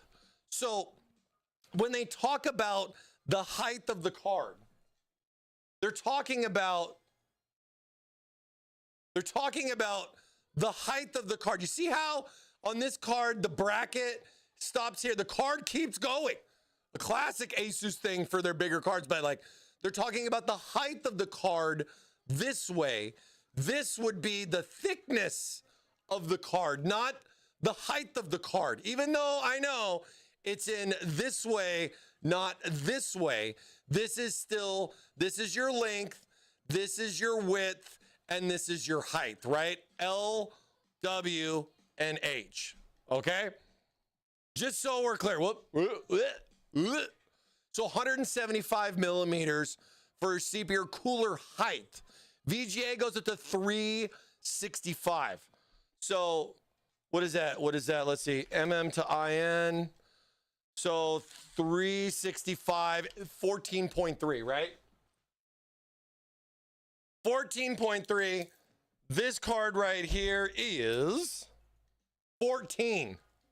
So we're talking about 0.3 inches of clearance. So you want a little more wiggle room, so just plan accordingly, right? 365 is pretty easy to remember, I think. I don't know. You guys tell me. PSU length. Now, they don't talk about the width of this because it's irrelevant because the card doesn't go vertical. So you have 5 slots down the side. There is no card, at least that I know of, that is a 5+ slot card. So I think you're good there, even though you would more or less not have the fans. I hope we never get something that thick. Wow. But I think you have a good amount of rooms. You don't have to really worry about the thickness of the GPU because it's plugging into the motherboard traditionally. And then height, more or less, that's going to be the other thing, because you look at the cooler height, you're literally talking about how far is it going to stick outside the case where I can't close the panel, right? Because it's going in this way, not this way. So thickness or width isn't a big worry here. It's more about the height of the card and the length of the card. Hence why we have those fun little things in there, right? Just to kind of break that down. The thickness can cause problems with the bottom fans in some cases. Absolutely. But I still think, like, with this being 5 slots down the side, where, the motherboard being micro ATX, you got more or less 4 slots, giving you a little extra wiggle room, there with that is always good. And it's nice to have the fans not literally touching the graphics card, but it can be a thing. I mean, I think you guys saw the clearance there with that from the bottom. It was more about the PSU bracket because of PSU's mounted in the front. So with this case, think about it that way. It's a case-by-case scenario. It's a case-by-case scenario. Now, let's see. So other things. Let's see. What else am I missing here? So I apparently I missed a lot. Oh my gosh. So yeah, you get some Velcro in there. I like how we list out all the screws and we put like the sizes, like if it's an M5, M3, what the length is. That 6x32 by 6 mil is definitely something I don't want to have to go to Home Depot and figure out myself, right? So like stuff like that being in there. I mean, it's a common power supply screw. So you more or less have a ton of them. You just don't know what freaking size it is, right? So stuff like that is a fun thing to look at. You get some zip ties in here. You get the classic buzzer. Because everybody I have mine plugged in, don't you? Have you ever thought about plugging that in to see if your computer beeps at you? I honestly haven't done that in a very long time. I might do that tonight just for funsies. I'll steal this one. So if you get a TR200 without the buzzer in there, then this was the case that was on the live stream. Don't forget the classic nut setter. You can't build your case without a nut setter. This helps with mounting the securing the standoffs in the case. If they are loose, we at least include a tool, and its name is nut setter. All right, could be much worse, but I think it's a fun little name regardless. You get the cool little ninja strap, wrap around your head. Use it for cable management. I like that it's got little sections that perforate. The ODD bracket. That's definitely a different one, as well as a replacement front panel with the case.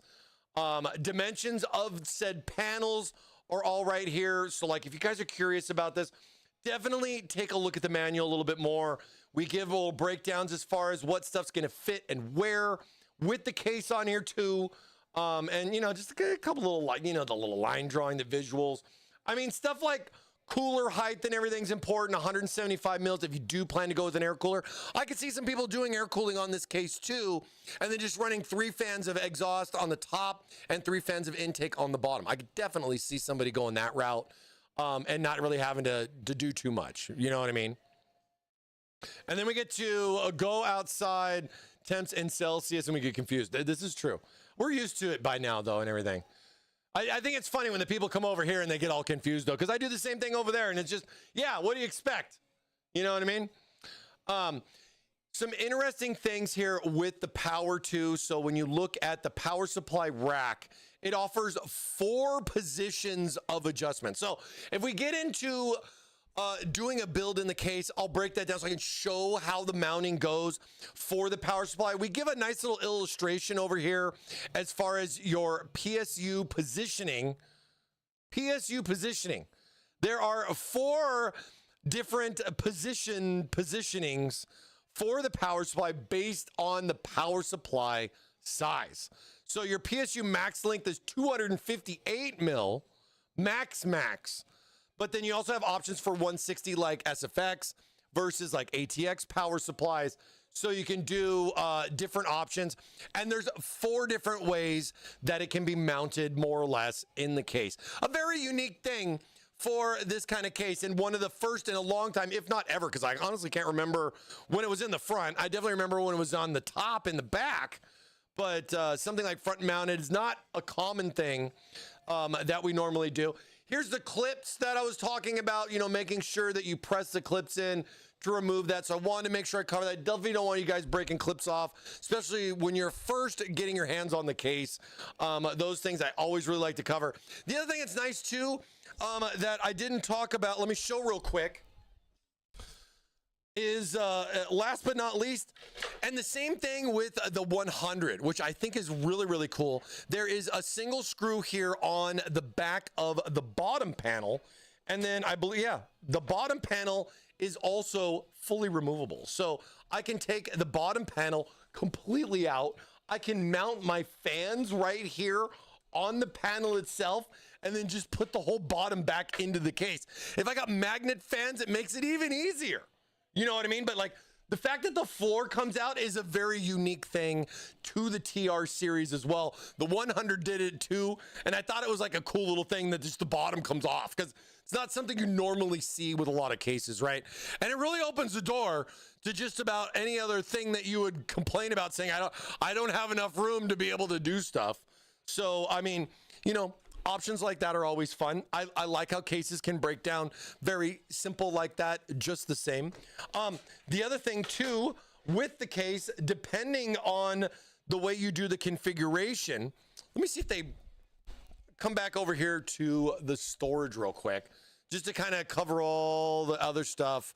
So like, here's a little breakdown of the power supply. You can see fan facing one way versus the other. And this can matter too, because if you want the fan on the power supply, because it's, you think about the fan sucks the air in and blows it out the back. It doesn't suck in and then blow it out, like the fan as far as the format and how all that works, right? So you have the options of going either way with it. Normally, I would always say fan facing down, because you're doing liquid cooling. That's usually when the power supply is located below the AIO cooler or graphics or whatever liquid cooling you would have. So stuff like this kind of plays it out, really doesn't matter too much. But you have the front panel options versus the exterior, or the interior versus the exterior. So you can kind of decide on your own as, you know, as far as what you want to do with that. Now, talking about the storage thing. So the storage bracket, I don't know if you saw on the bottom panel how it has these four little circle guys right here. So there's little rubber screws that are included with the accessory pack for this part right here. And you can use this for the anti-vibration, and this can mount directly under, you know, on the bottom, right underneath the power supply, as far as another HDD mounting spot that you can see here. You have the bracket, of course, for the back panel, but you can leave the bracket on the back, and then still have the option to mount another drive here on the bottom. I don't know how much that's gonna conflict with your cables. You might have to be a little more specific with your cable management to get that lined up, but just showing the option there with that. And then of course with graphic cards and fans, I think it's pretty straightforward. Wow, this is funny. This still looks like the old like Asus Strix graphics card there. I mean, it's got dual 8 pins on it. You gotta love it, gotta love it. Yeah, and then they got the updated, redesigned one here with the Gen 5 on it and everything. It's just kind of interesting to see. Like, you guys remember when graphic cards used to look like this? You know what I mean? You know what I mean? And then, you know, of course, with that, there is also the little GPU bracket, which we talked about. You have options to adjust that based on the thickness of your card, as far as giving a little bit of support on the tail end of it versus where it's secured to here on the other side of the case. But yeah, it's cool that the bottom comes out. You can put the fans in there, be able to do that. Same thing too with the top bracket. The top bracket is also removable, so you can mount the AIO to the bracket and then be able to put the whole thing in all at one time. I like this a lot, especially with magnetic fans for my AIO, because it's kind of like, one, I can open up the top and I can open up the bottom and just have a straight open door on both sides of it. Really best case scenario. Mount the AIO outside the case, get all my fans, get all that stuff situated. Don't really have to worry about cables because I got magnet fans. But then that whole part of dropping it in with the AIO, I can do all that later. I don't have to worry about the cables. I can plug my EPS in, have all the access to my motherboard, pretty much have everything ready and done on the inside, and then drop that AIO in for the final to plug it in. You can almost literally put the graphics card in before you even mess with the AIO. Granted, I like to have a little bit, I usually do the GPU last, right? But maybe a little different on this one with the power supply and, you know, how a lot of that stuff matches up, you know what I mean? And then of course, you know, you just have your filters and other fun stuff as far as how everything comes apart. But pretty cool stuff, man. Pretty cool stuff. I got a 980 classified from Goodwill. Oh, but you think it's bork? Throw it in the oven. Throw it in the oven. Check, get your Wiggy out and see if you can find the bad resistor. You know what I mean? Could be some fun digging around, you know what I mean? Maybe get some little soldering action on there. You never know. You never know. Reflow that sucker? Exactly. You know, you could, that stuff's not too bad. I mean, you could have fun doing it yourself because I know you like to be hands-on with it, but it might not be too bad to have somebody take a look at it, but you know, that's up to you. You know what I mean? That's all up to you. Or you get like Cyrio, you could get a thermal camera to see. But yeah, personally, I would say, you know, you get a multimeter, you could check continuity and see if you can find if there's something bad.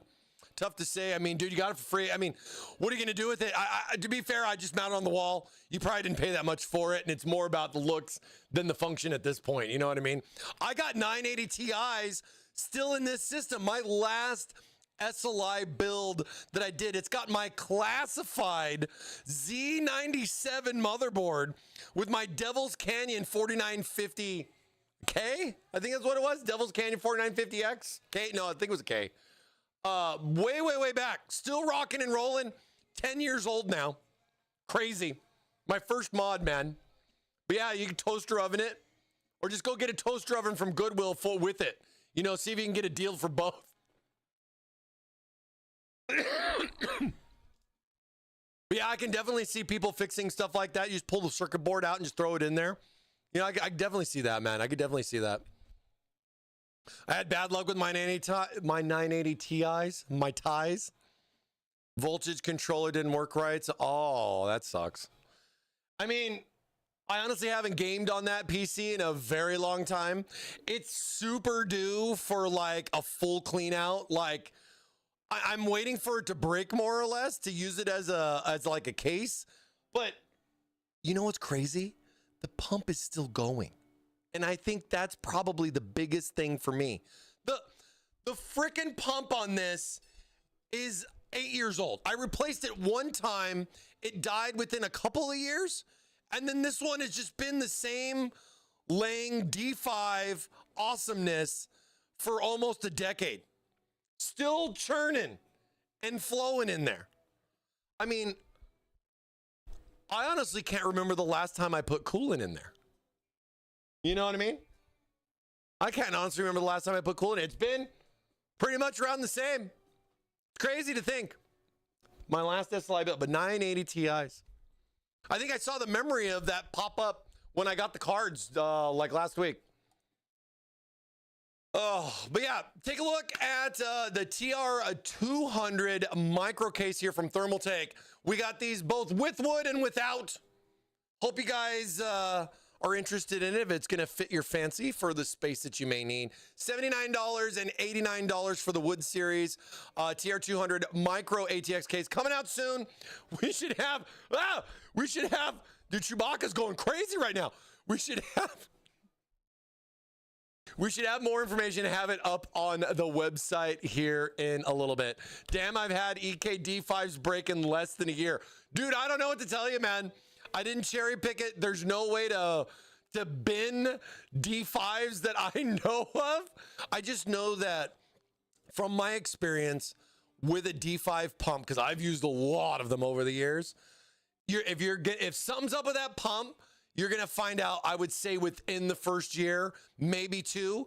But if that same pump's going 3 years, I'm pretty sure you're going to get another 3 years or more out of it, to be fair. The DDC pumps, no go. I would stay so far away from those, in my opinion, as possible. They get way too hot. Degradation sucks. And that's where I'm at with those. I don't know what to tell you there. They might be slower. They're not necessarily slower, but I don't want to get into it. I've used DDCs and everything. The thing I don't like is how hot they get. But I get it. It's more of a compact design. It's specific for what it's specific for, right? You know what I mean? But all right. I think that is going to wrap it up for us here today. Did you guys like TR200? I think it's a fun case. I think people are going to have a lot of different options for it as far as how the case is going to fit in.